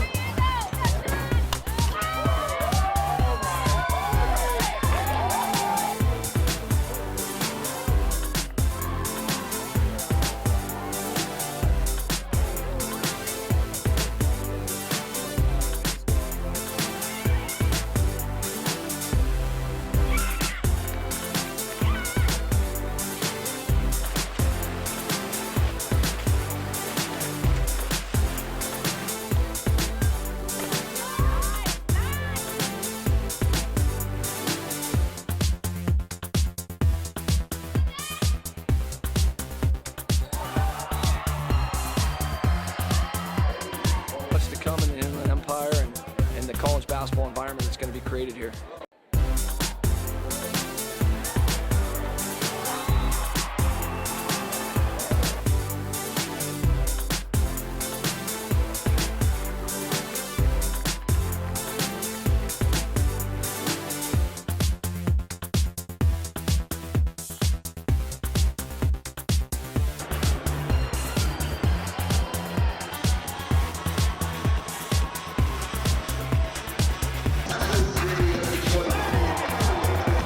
Great night. It was our first rep in the event center. Yeah, we have beauty marks on our forehead. A couple of subtle differences. Madison's face. And welcome back to the Inland Sports Show on Fox Sports IE 1350 AM. Big show today as we unveiled the Cal Baptist men's basketball team schedule. We're excited about that one, and Coach Croy is going to join us in just a moment. We're brought to you by Spoiled, quick quality oil change. You can spoil yourself and your car every 3,000 or 5,000 miles. And we're excited to have Coach Croy on the line with us as well on the Spoiled Quick Quality Oil Change Celebrity Hotline. Coach Croy, we are fired up about your first Division I schedule. We've been talking about it all show. Of course, we like the UC Riverside matchup in Nevada. When we look at your whole schedule, what are some of the things that pop out to you, Coach Croy? Well, I think the opportunity to open November 6th against Cal State Northridge, and I think that'll be a fun one. I think we'll have great support in the community, obviously on campus. And then the opportunity to play UC Irvine. They've got a great program, have had great success really since Russ Turner's arrived on campus. And then to open WAC play with the defending champion, New Mexico State, on January 3rd, another great opportunity. So we're really excited about the schedule and really looking forward to competing. Yeah, Jeff and I were kind of going over some of those marquee games, like you mentioned, that first one at home against Cal State Northridge. That's a Big West school. UC Irvine, obviously, another Big West school. So if you're a local basketball fan, you're a little familiar with those schools in the Big West Conference. And then, like you mentioned, New Mexico State, that's the team that went to the NCAA tournament representing the WAC last season. There's some big games, big home games on your schedule this season, but when you look at the whole schedule, Coach, as you go through this Division I transition, is it tough to find games? I'm assuming it is, and you guys have to travel quite a bit to find some of those games. Yeah, you do, and we're on the road quite a bit this year, but our guys are excited about the opportunity and really scheduling. You have to kind of look at it 2, 3, 4 year cycles. So, I think even though we're on the road a lot this year, it puts us in a position to play a lot of games in the event center next year. So that's a really good thing. Now, Coach, you've got some big road games this year, and I'm going to just say the marquee one that stands out to me is that great Nevada Wolfpack team. Man, they were awesome last year. Sweet 16 bound. They were 29-8, 15-3 in conference. And they have everybody coming back. Coach, you've been thrown to the fire. Are you excited to play the Wolfpack? Yeah, our guys, I'm sure when the time arrives, we're ready for all of them. But that'll be exciting. They've done an outstanding job with their season ticket holders and building up their fan base. And so we're looking forward to going up there and competing. And obviously, Coach, it goes without saying, local basketball fans will point to that UC Riverside game on November 29th as another one of those marquee matchups. This is something I feel like the whole community can get behind and really enjoy this competition between CBU and UCR. As the head coach, was it important for you to kind of develop that relationship with the Highlanders and kind of get something going between these two schools? Yeah, it was. I've got a great respect for UC Riverside. It's where I started my coaching career. Coach Macy gave me an opportunity in 1999, coming right off my playing career at San Francisco State. And I'm forever grateful for the things he's done for me and the opportunity I had at UC Riverside. And we're really hoping that it becomes a game that students from both schools are excited about, the community's excited about. We're hoping it's a game that everyone's looking forward to every year. That's what we want to represent. Well, Coach, I was part of the Cal Baptist family back in the day, and I tweeted out to them. I said I call it the CBC games or the CBC University. I'll tell you what, though, Coach. Back in the day, I remember when Cal Baptist would play UC Riverside, and it was a fun time for. I mean, the who's who came out to watch this game. And I will say this, I've been working with Coach Patrick for a couple camps this summer, and I know you two are close. But I'm starting to see the old Riverside come back to UCR, and I think UCR is better when they have the guys, the Macy followers. I know Coach Patrick's become fairly close to Coach Macy, but a lot of those older players are coming back, and the first thing that they mentioned is you, Coach Croy, and they mentioned Cal Baptist University and how excited they are to have both teams playing each other once again. Yeah, I mean, two great institutions, and we should be playing. I mean, this is what it should be when you got two schools that are both moving in the right direction, coaching staff that believe in what they're doing, and we want to make it a great game every year that everyone gets excited about, and I think that'll happen. Coach Patrick's gonna do great things at UCR. I had the opportunity to work with him at St. Mary's, and he's a very, very dynamic recruiter. I had the opportunity to coach Justin Bell at UCR. They got a great staff, so I think there's gonna be a lot of enthusiasm surrounding the game. Hey, Coach, this is not a slight, obviously, to any other Division II program, a Chico State of the world or a Simon Fraser or anybody like that. But when you have a program, let's say like a Cal State Northridge or a UC Irvine, one of these programs that's more recognizable, do you feel like this season feels just a little bit different as you enter it because of the buzz surrounding it, knowing it's Division I, having programs come to Riverside and the new event center at Cal Baptist that people will say, oh yeah, I know UC Irvine. Didn't they make the tournament just a couple of years ago? For me as a basketball fan, it just kind of feels a little bit different as opposed to saying, well, Chico State, I haven't heard of that school, but UC Irvine, I know all about them. Does it feel different as a program? Is there a buzz around it for that simple fact? Yeah, it's exciting, and I think Division I basketball resonates with more people. I mean, that's just the reality of it, and it's something that we're excited about. But for us, we're excited about it, but at the same time, we want to have the same type of ball club we've had.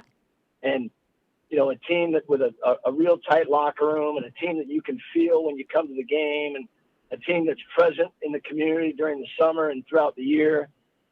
If we can do that, I think it's going to be a lot of fun. So we don't want to change our brand of basketball. We're excited to move into the WAC and up to Division I, but our core covenants, our culture, the things that we believe in, our goal is not to make any changes there. Now, Coach, recruiting-wise, I mean, Division II recruiting and Division I recruiting are two different animals. What have you done, or what are you going to do to adjust to the Division I recruiting? I know you've been at the Division I level at St. Mary's. You've seen it as a JC coach when they recruited your players. Do you have to recruit a different kind of player now, or are you getting the same type of players, but the skill level might be a little different? Well, I think the most important thing with recruiting is that you coach to your institution.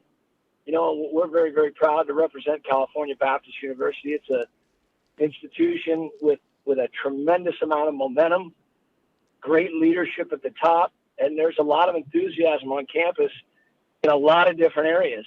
And when we get guys on visits, they feel that. So I really think you got to recruit to your school, and then I think you got to recruit to your program and the way that you play. And our staff's got a lot of continuity. We've been together a long time.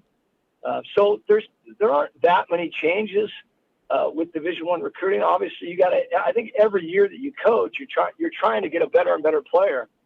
And that's a great challenge. I mean, recruiting is so critical. But I think success in recruiting starts with getting the right fits for your school. Hey, Coach, and finally, I think it was July 1st when the WAC went on social media, and it was the first day that you guys officially joined the conference, and they did a thing where they, put the CBU logo up in their office. But it sounds like, at least regarding yourself, it's business as usual at Cal Baptist, right? Whether, you were getting ready for another season of Pac West play, or now that you're in the WAC, it sounds like, CBU basketball, they know what their foundation is. You guys, have a certain brand. it sounds like it's, even though you're an official WAC member now, it sounds like it's business as usual for you guys in the Lancers. Yeah, and I think that's, coaching and leading in general. I mean, you're in the present competing, but you're always preparing for the future, and you're looking down the road and figuring out what you need to do to put yourself and the guys around you and CBU in a position to have success. And for us, success isn't just winning games. There's so many things that go into it. We're so happy and so blessed to have the platform that we do at CBU to run camps the way we do, to engage the community, to engage our students. So there's a lot going on. So you definitely have to be looking down the line. And this is something that we've been preparing for quite some time. Obviously it was predictable that we were going to go to the WAC conference even before they officially announced it. And, there were things that we had to be working at with our recruiting and our scheduling. It's going to be a great challenge. The WAC has made a tremendous jump in the last couple of years. It's really become a strong basketball conference by many indexes, rating indexes. Last year it was the 14th or 15th best conference in the country. So, we're jumping into something that we know is going to present great challenges, and we really wouldn't want it any other way. That's what I think you want as a competitor. Well, Coach Croy, we always appreciate the time. We are fired up about this schedule. Again, it includes a game at UC Riverside on November 29th. You also will play on the road at the Nevada Wolfpack, one of the top teams in the entire country. This is a fantastic schedule, and we can't wait for that home opener against Cal State Northridge. Thank you, Coach, so much for always making time for the Inland Sports Show, and we'll catch up with you again very soon. Coach, appreciate it. Pep, thanks for having me on. Talk to you guys soon. All right, Thanks, Coach. That's Rick Croy, the head basketball coach at Cal Baptist University, joining us here on the Inland Sports Show on Fox Sports IE, 1350 a.m. When we come back here on the Inland Sports Show, we will talk more about Kawhi Leonard and will he show up at the USA basketball camp? That's kind of the big question right now. We'll be back at your favorite show, the Inland Sports Show on Fox Sports IE, 1350 a.m.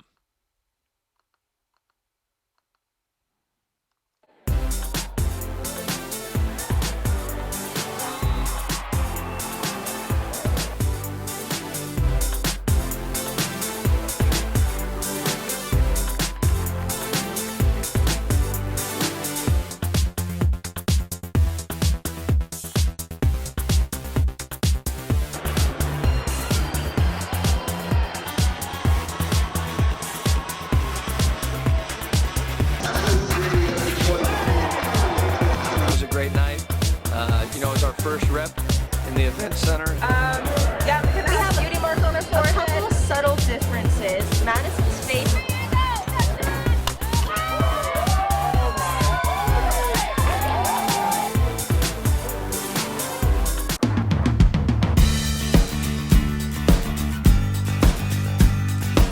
We're small, family-owned, strive for quality pre-owned vehicles. We're not a volume dealer, and we take every deal as personal to us.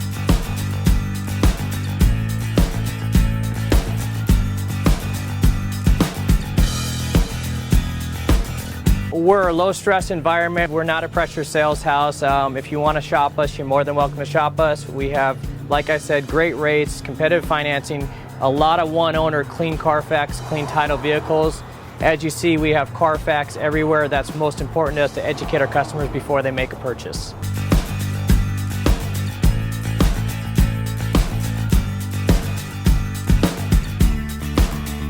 We're right off of Ontario, right off a couple exits off the 15 freeway, off Cahel, off El Cerrito, and we're right on the main drag going into Dos Logos and the crossing.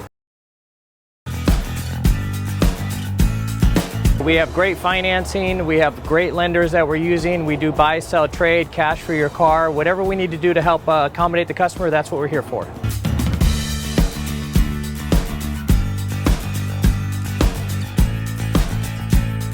We have a little bit of everything. We start at about $69.95 and go all the way up to $100,000. We have Escalades, we have commuters, we have pickup trucks, we have Jeeps, sport utilities, and if we don't have it, our specialty is finding you exactly what you're looking for.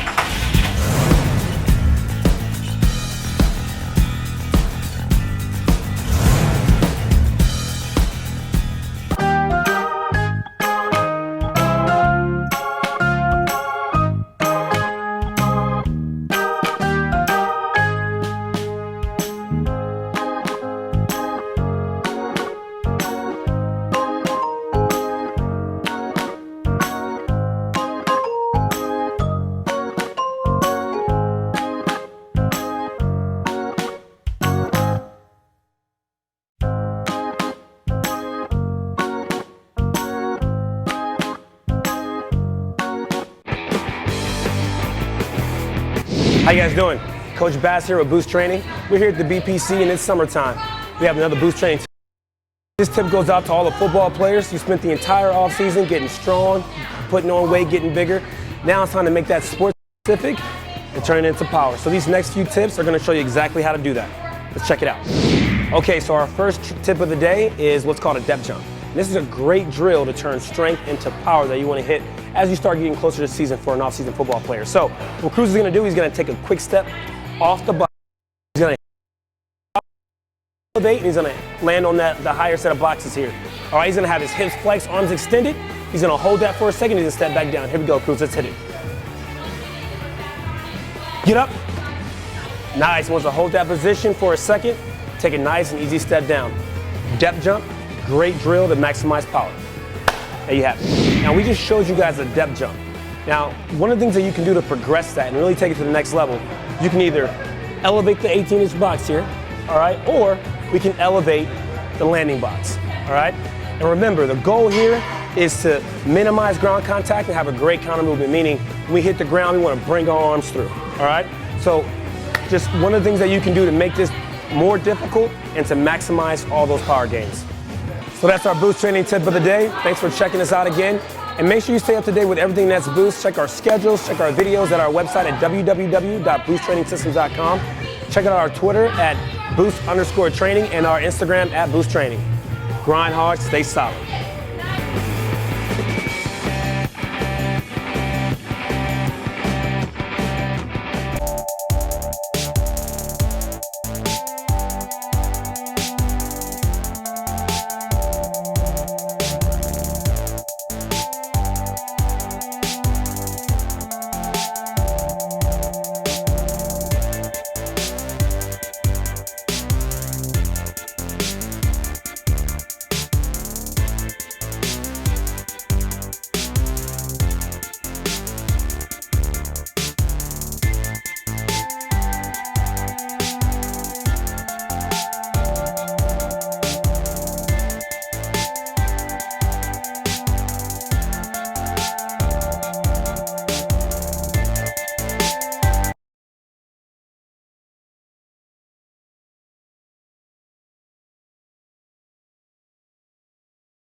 And welcome back to the Inland Sports Show on Fox Sports IE 1350 AM. This segment is proudly brought to you by our good friends at Ken Sporting Goods.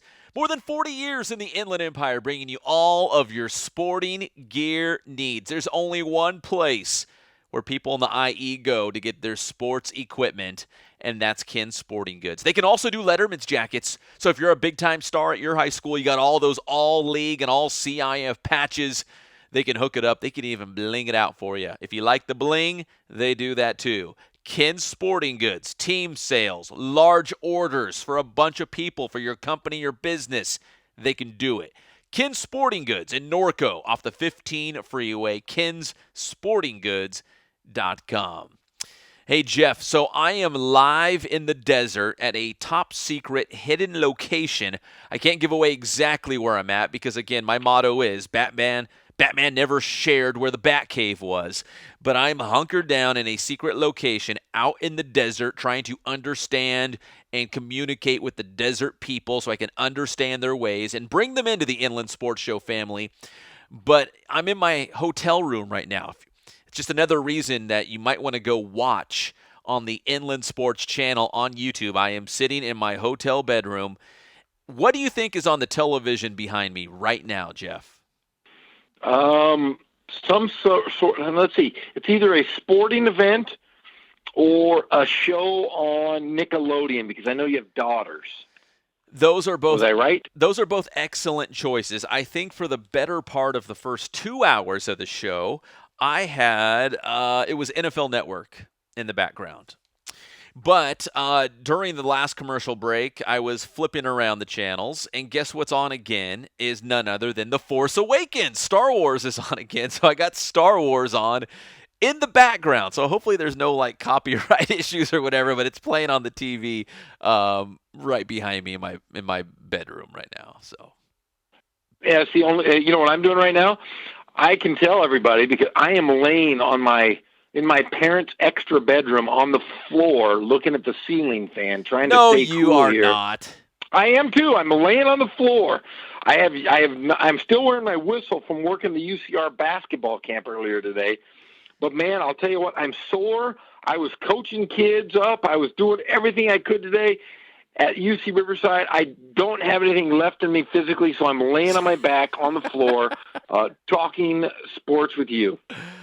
Here's another thing that we're going to keep an eye on as we're talking sports here. Kawhi Leonard, the pride of King High School in Riverside. You know, he showed up in Toronto. I know, and here's something else of note that we didn't talk about on Friday. I did not know this. The Raptors actually had a press conference to announce the trade with Kawhi Leonard, and we saw the pictures on Instagram from the Raptors that Kawhi Leonard was in Toronto. He was there at their facility, but he was not at the press conference. It was only the general manager, what's his name, Masai Ujiri, I think it is. Hopefully I'm pronouncing it correct. But the GM had a press conference, Jeff, and we saw pictures with Masai Ujiri and Kawhi Leonard and the team president, but Kawhi did not take questions from the media. He was not at his own press conference. I found it peculiar, but then I thought, wait, it's Kawhi Leonard. What else? You know, we shouldn't expect anything else than him dodging the media, right? He doesn't do questions. Well, I'll tell you what. I saw that picture on social media, and I told you on the show Friday. I thought it was a cardboard cutout because it's the same face that we've seen in every meme or every picture of the last 9 months of Kawhi Leonard. I think it was a cardboard cutout. I don't believe it was him. But the press conference itself, I think the press conference itself was more to apologize to DeMar DeRozan the way the handling of the trade that involved him sending him to San Antonio. It does not surprise me, Pep, that we have not heard from Kawhi Leonard. He didn't show up for his own press conference. He was there, but not there. Very strange, and a lot of people now are coming out and talking about this. David Robinson, one of the greatest, the Admiral, one of the greatest players to ever wear a Spurs uniform, says he tried to reach out to Kawhi Leonard several times in recent months, but never got an answer back. One of the oddest situations I've ever seen in pro basketball, and it involves our local guy, Kawhi Leonard. Yeah, one of the desert people asked me, have you had Kawhi Leonard on your show? And I was like, no. And they're like, have you ever met him in person? I said, no. And they're like, well, why not? And I'm like, do you know anything about Kawhi Leonard? He does not talk to anybody. He doesn't do interviews. He doesn't show up anywhere publicly. You can't track down Kawhi Leonard. It's almost like seeing Snuffleupagus or a Bigfoot. Like, you just don't see him. He's not out and about. He's not accessible. That's just the way his personality is. At this point, it is what it is. I'm not going to hate him for it. You kind of know what you're getting yourself into. I will plug the fact that we're going to have Heritage Football on the show. Is it this Friday? I think it is this Friday. Coach Broach at Heritage, I know this for a fact. He's not a big media guy. He doesn't do a lot of interviews, but we love him anyways. You just have to embrace Kawhi Leonard for who he is. He's not going to go out of his way to make friends. He's not going to go out of his way to do media interviews. It's just who he is. That's his personality. He's not putting on a front. It's just who he is, Jeff. And if you don't like it, then, don't talk about him. Don't be around him. Don't be offended by, the way his personality is. Yeah, and the thing is, I know Kawhi Leonard. I've had a relationship with Kawhi for a number of years now. he's not the guy that I see in these, these non-interviews, or he's not the guy that he's portrayed to be. I've always pictured, I've always known him to be a very cordial, nice guy, very quiet, but he's always been very friendly to me, my family. He was wonderful as a San Diego State Aztec. He was always approachable. This is just an odd situation that I don't know if we're ever going to figure it out. And I don't know if we're ever going to hear what's going on behind the scenes, but it's still just a strange situation. Does he want to be in Toronto? Does he want to be in LA? He hasn't said 2 words. And until he does so, it's going to continue to have these weird stories out there. Yeah, I thought, holy smokes, he's in Toronto, because we saw the pictures on Instagram with the Raptors' official Instagram account. And I knew the Raptors were having a press conference, so I thought naturally they're going to announce the trade. Kawhi Leonard's going to be sitting at the press conference table. The logo's in the background. He'll take some questions. He didn't do it. And I guess in hindsight, I should have figured so. So I'm not surprised he didn't take questions. But then again, it just leads to more speculation. But you're right. The press conference that the Raptors had was to announce the trade, talk about how excited they are to have Kawhi Leonard, but to also basically publicly apologize to DeMar DeRozan, who they crowned as their franchise player and paid him a lot of money just to turn around and send him to San Antonio. Yeah, the biggest problem is Kawhi Leonard is going to be part of Team USA. And the biggest question I think everybody's asking is he going to show up and be ready to play for this mini camp that Team USA is putting on, coached by his former coach, Greg Popovich? That's the biggest question. And I think we're going to know sooner than later, because the basketball world is going to converge in Las Vegas this week. You have every AAU team in the country. You have every Division I major basketball coach coming to Las Vegas this week. We're going to find out whether or not Kawhi Leonard is going to be a part of Team USA, and that's the big question. Yeah, that's going to be super awkward and also awesome at the same time, because Greg Popovich is the head coach. Kawhi Leonard, according to several different reports, wants to go to the camp for the simple fact he wants to show everyone that, yeah, he is healthy. He can play basketball. The quad injury is a thing of the past. He wants to go out there and prove himself. So if Kawhi shows up and Greg Popovich shows up, it's going to be super awkward and uncomfortable, and I'm going to love every minute of it. Also, it's a list of 35 players, Jeff, that have been invited to this Team USA minicamp in Las Vegas. It's going to run Wednesday through Friday in Las Vegas. I would not be surprised if DeMar DeRozan's on that list. I don't have the list in front of me. I'm sure he's probably on it. So you're going to have Kawhi, Popovich, and likely DeMar DeRozan all together practicing like one big happy family.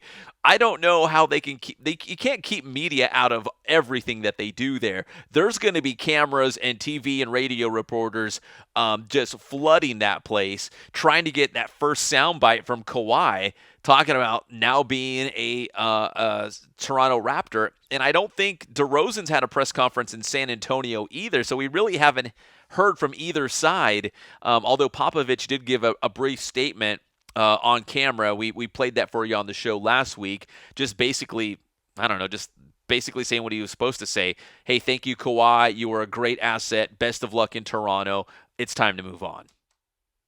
Yeah, and like I said, the basketball world is converging on, in Las Vegas this week. The National High School Travel Ball Tournament is there. LeBron James is not going to play at the minicamp this week, but I assume that he will be in Las Vegas to watch his son play. And I'll tell you what, we're going to have a lot of stories coming out of Vegas this week, not only college basketball-wise, not only USA basketball camp-wise, but the answers to if Kawhi Leonard says something. And I would imagine he'll say something this week at the USA minicamp. I'm hoping so.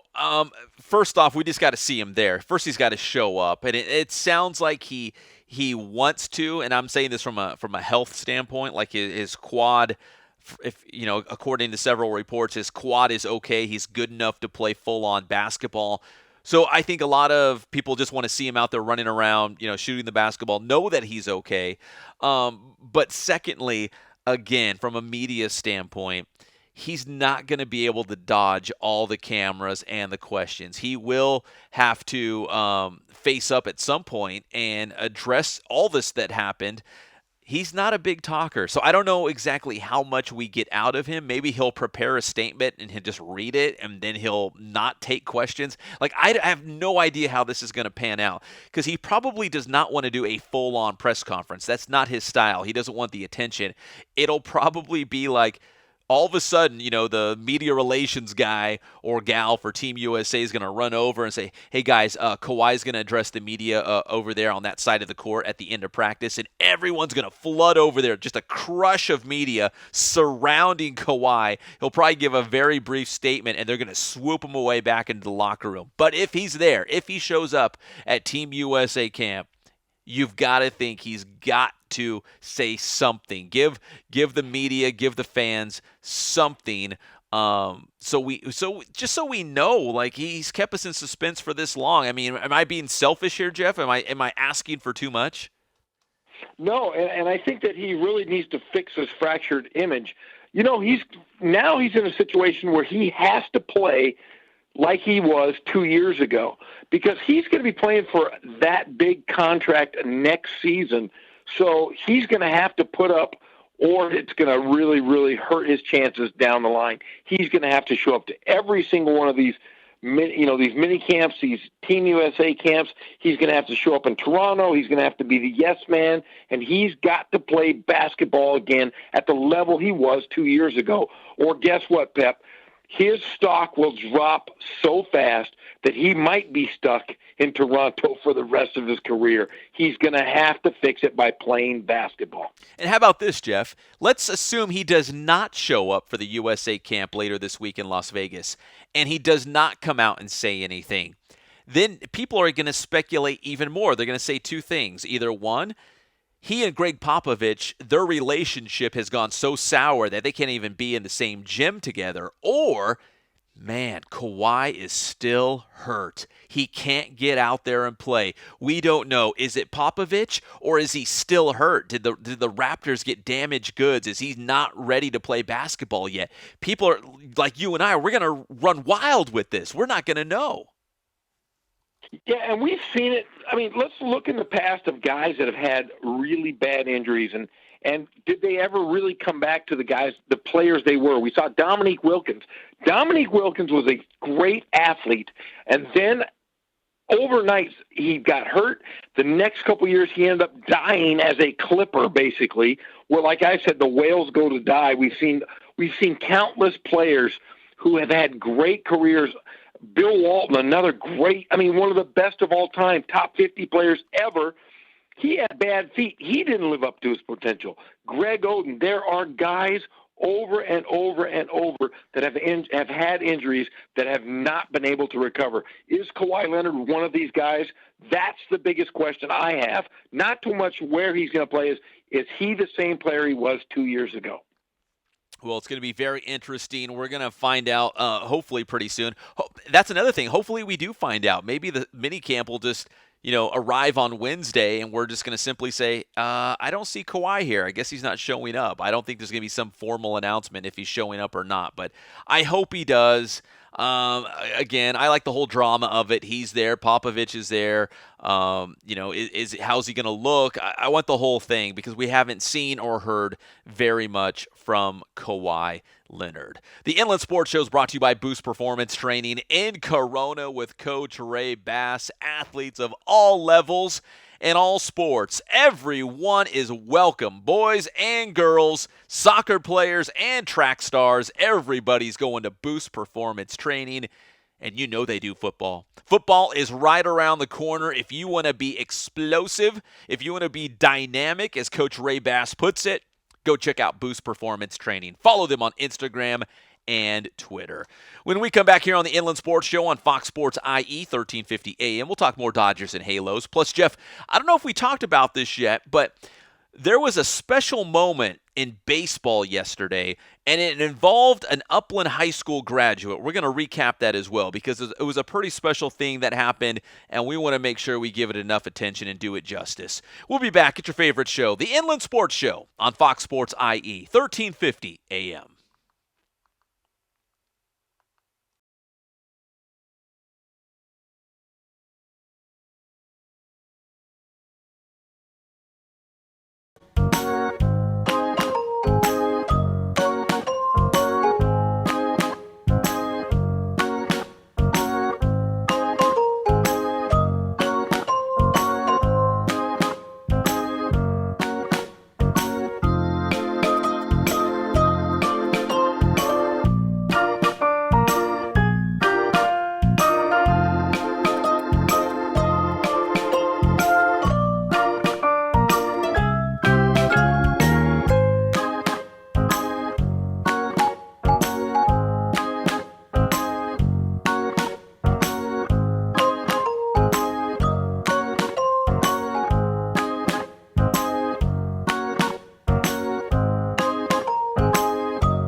Focus on the customer here.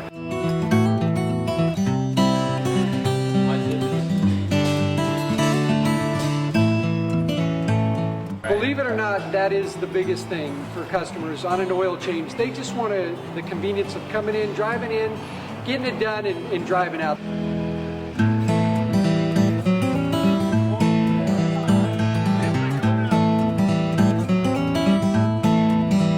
Just greet them, get them going, and they're done in about 10 minutes or so.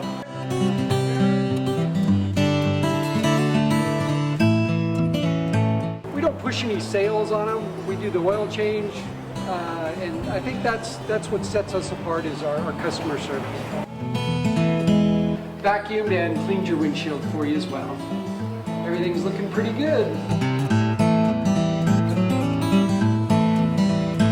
Come into us one time, believe me, we'll spoil you and you'll be ready to come back the next time.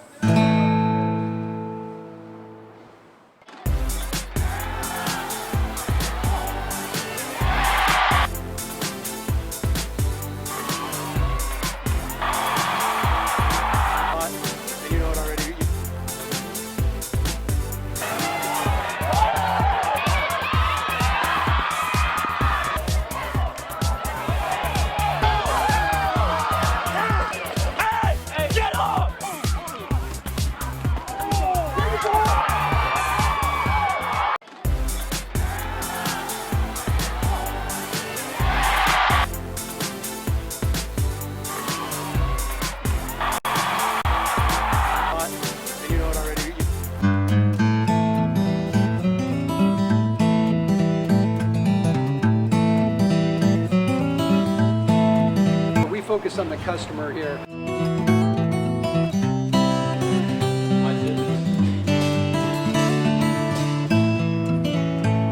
Believe it or not, that is the biggest thing for customers on an oil change. They just want the convenience of coming in, driving in, getting it done, and driving out.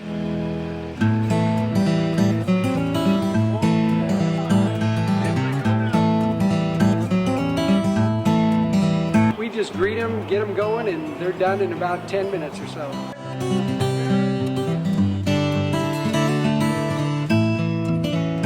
We don't push any sales on them. We do the oil change, and I think that's what sets us apart is our customer service. Vacuumed and cleaned your windshield for you as well.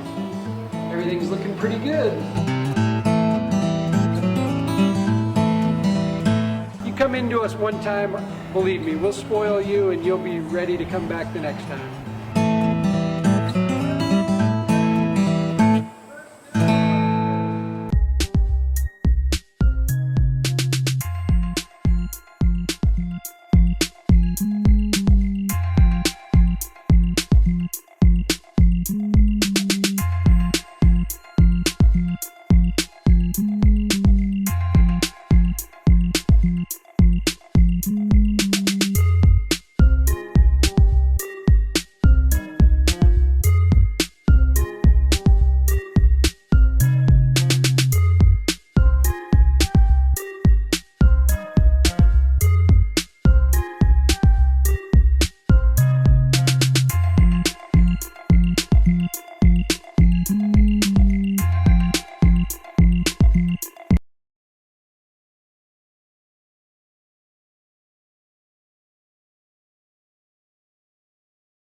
And welcome back to the Inland Sports Show on Fox Sports IE 1350 AM. This segment brought to you by our good friends at Boost Performance Training in Corona. BoostTrainingSystems.com is the website. Check it out for yourself. See what local athletes already know. You want to be the best. You want to be dynamic, explosive. Check out Boost Performance Training in Corona with Coach Ray Bass. All right, so Major League Baseball, we got a big Monday. Dodgers and Halos, both in action, Jeff. We got the Dodgers taking on the Phillies. We talked about this off the top of the show. The fact that Chase Utley, who really made his hay in Philadelphia, was one of the great Phillies, one of the best power-hitting second basemen really of all time. The Dodgers are back in Philadelphia for 3 games beginning tonight, and it's the last time that Chase Utley will be in Philadelphia. And fans there, local media, everyone wants to kind of celebrate Chase Utley, almost to a degree of, you'll remember this, when Kobe Bryant announced his retirement. So every city he went to that last time, he was honored. They had video montages. You know what I mean? Like, it's kind of like a farewell tour, but for Chase Utley, and it starts in Philadelphia. Yeah, I'll tell you what, Chase Utley's one of those guys, a class guy all around. And he should deserve, a hero's welcome at every ballpark, because really he's given so much of his time and energy into Philly with the Dodgers in a short time. Well deserved, and I hope that they do take care of him as he goes around each ballpark. You know, I know this is maybe unfair to start talking Hall of Fame for Chase Utley, and I bring it up because I believe the Hall of Fame class of 2018, which includes Vlad Guerrero and Angel, we'll talk more about this later this week. I believe the ceremony for that is this weekend, and as Chase Utley makes his way around the country and goes to cities for the final time, we're going to have this continued dialogue of, is Chase Utley a Hall of Famer? And I think if you look at his offensive numbers as a second baseman, he's second to none. I mean, his numbers are comparable to the all-time greats. So I know you have to be 5 years out to go to the Hall of Fame. But I think that conversation, at least for Chase Utley, is going to start now while he's still playing, because he's on this farewell tour before he hits retirement here with the Dodgers. Yeah, and I don't think there's a question. I think he is a Hall of Famer. I don't know if he's a first ballot Hall of Famer, because those guys are in a special league of their own. You know that there's certain guys like that just stand out. But I do think he will find his way into the Hall. And I'll tell you, he's just, like you said, a class guy. Never heard anything bad about him his entire career. So there should be an avenue for him to get into the Hall of Fame.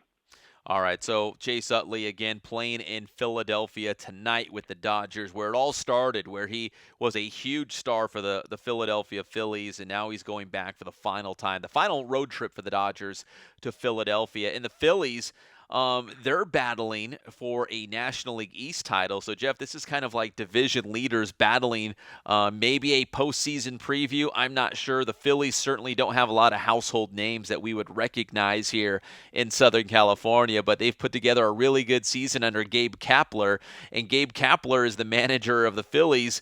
But a lot of people speculated when Dave Roberts was hired that Gabe Kapler would be the manager of the Dodgers. It's kind of funny how this all worked out, but now Kapler's with the Phillies, and turns out they're pretty good after a shaky start.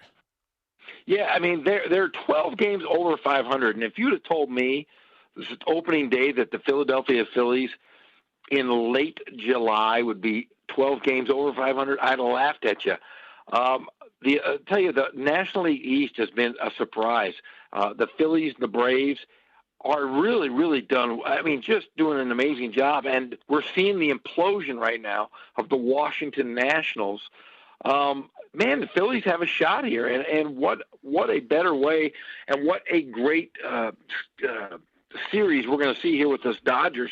The Dodgers are starting to play. The Dodgers can't lose sight of what they've done. They're just a game and a half up.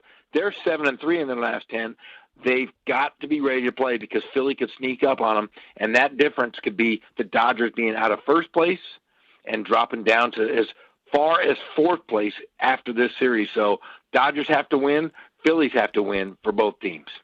I'm looking at Chase Utley's stats right now, going back to Chase and his days with the Phillies in the mid 2000s, and that's really where he had his greatest seasons in a Philadelphia uniform. Let's see, he had 1, 2, 3, 4. He had about 5 straight years where he was one of the best hitters in baseball. We're talking about, I'd say, about an average of 30 home runs and 100 RBI.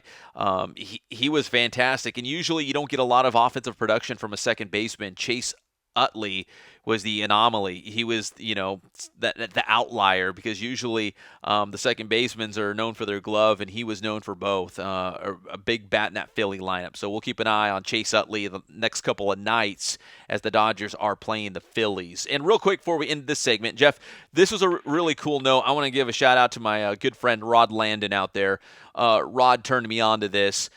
Yesterday, the Tampa Bay Rays had their first walk-off grand slam. It was a walk-off shot by their second baseman named Daniel Robertson. If you know the name, it's because he played at Upland High School. He's a local guy from the Inland Empire. Yesterday, he had a walk-off grand slam. It was his second career grand slam, but the first time in Rays history there was a walk-off grand slam to end it. So Daniel Robertson made franchise history, walk-off grand slam.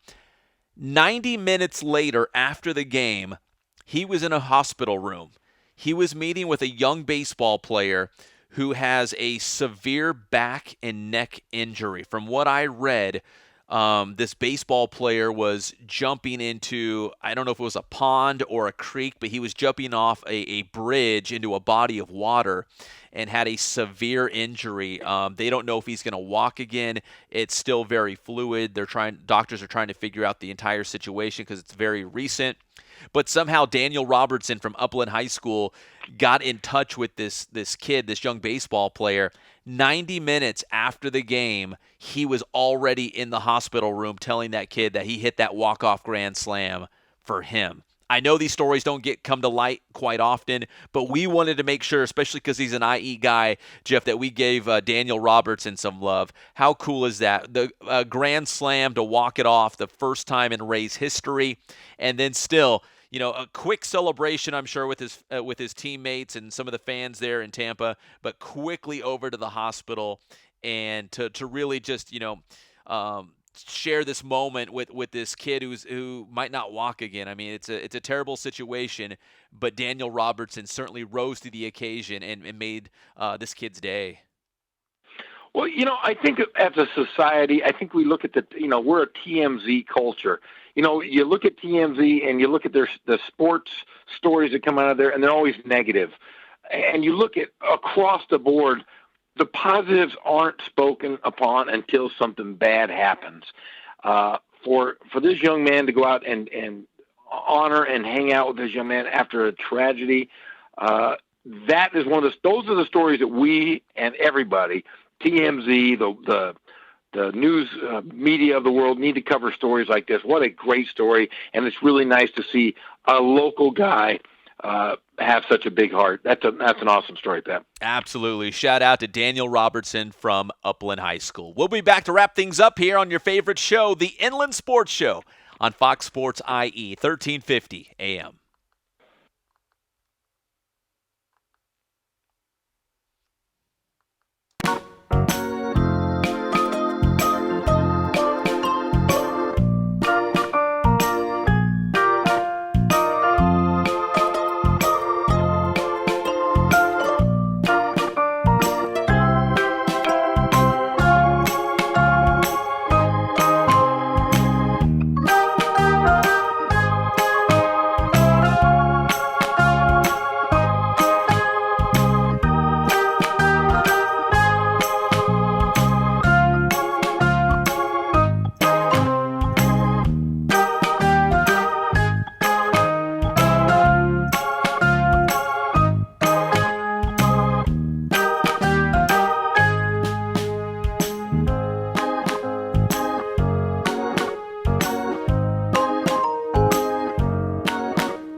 And welcome back to the Inland Sports Show on Fox Sports IE 1350 AM. We are wrapping things up, and we're brought to you by Catalano Motors in Corona off of Temescal Canyon Road. If you want to save money, you can save thousands at Catalano Motors. And right now, when you mention the Inland Sports Show, $500 off. It's that easy. Keep that money in your wallet. Go to Catalano Motors in Corona off of Temescal Canyon Road. That's CatalanoCars.com. Right now in Philadelphia, a live update for the Dodgers. They are leading the Phillies by a score of 4-1 on 4 solo home runs. It's Peterson, Muncy, Grandal, and Taylor have all gone deep for the Dodgers. And yes, Chase Utley is in the starting lineup. Doesn't have a hit yet. He's 0 for 2, but he is in the starting lineup. That's not by accident, trying to get him some playing time in Philadelphia where it all started. Manny Machado, also in the starting lineup for the Dodgers. 0 for 3 thus far, but the 4 solo home runs has backed the All-Star Ross Stripling. They are leading 4-1 in Philadelphia. No Quakes tonight. They had an early game. They lost 8-6, but back in action on Tuesday night right here on Fox Sports IE 1350 AM. For Greg Holla, for Jeff Gorham, I'm Pep Fernandez. We appreciate you tuning in to the Inland Sports Show. We are live and amplified every single day from 3 to 6 p.m. right here on the local sports leader. We'll see you tomorrow on your favorite show, the Inland Sports Show on Fox Sports IE 1350 AM. Bye.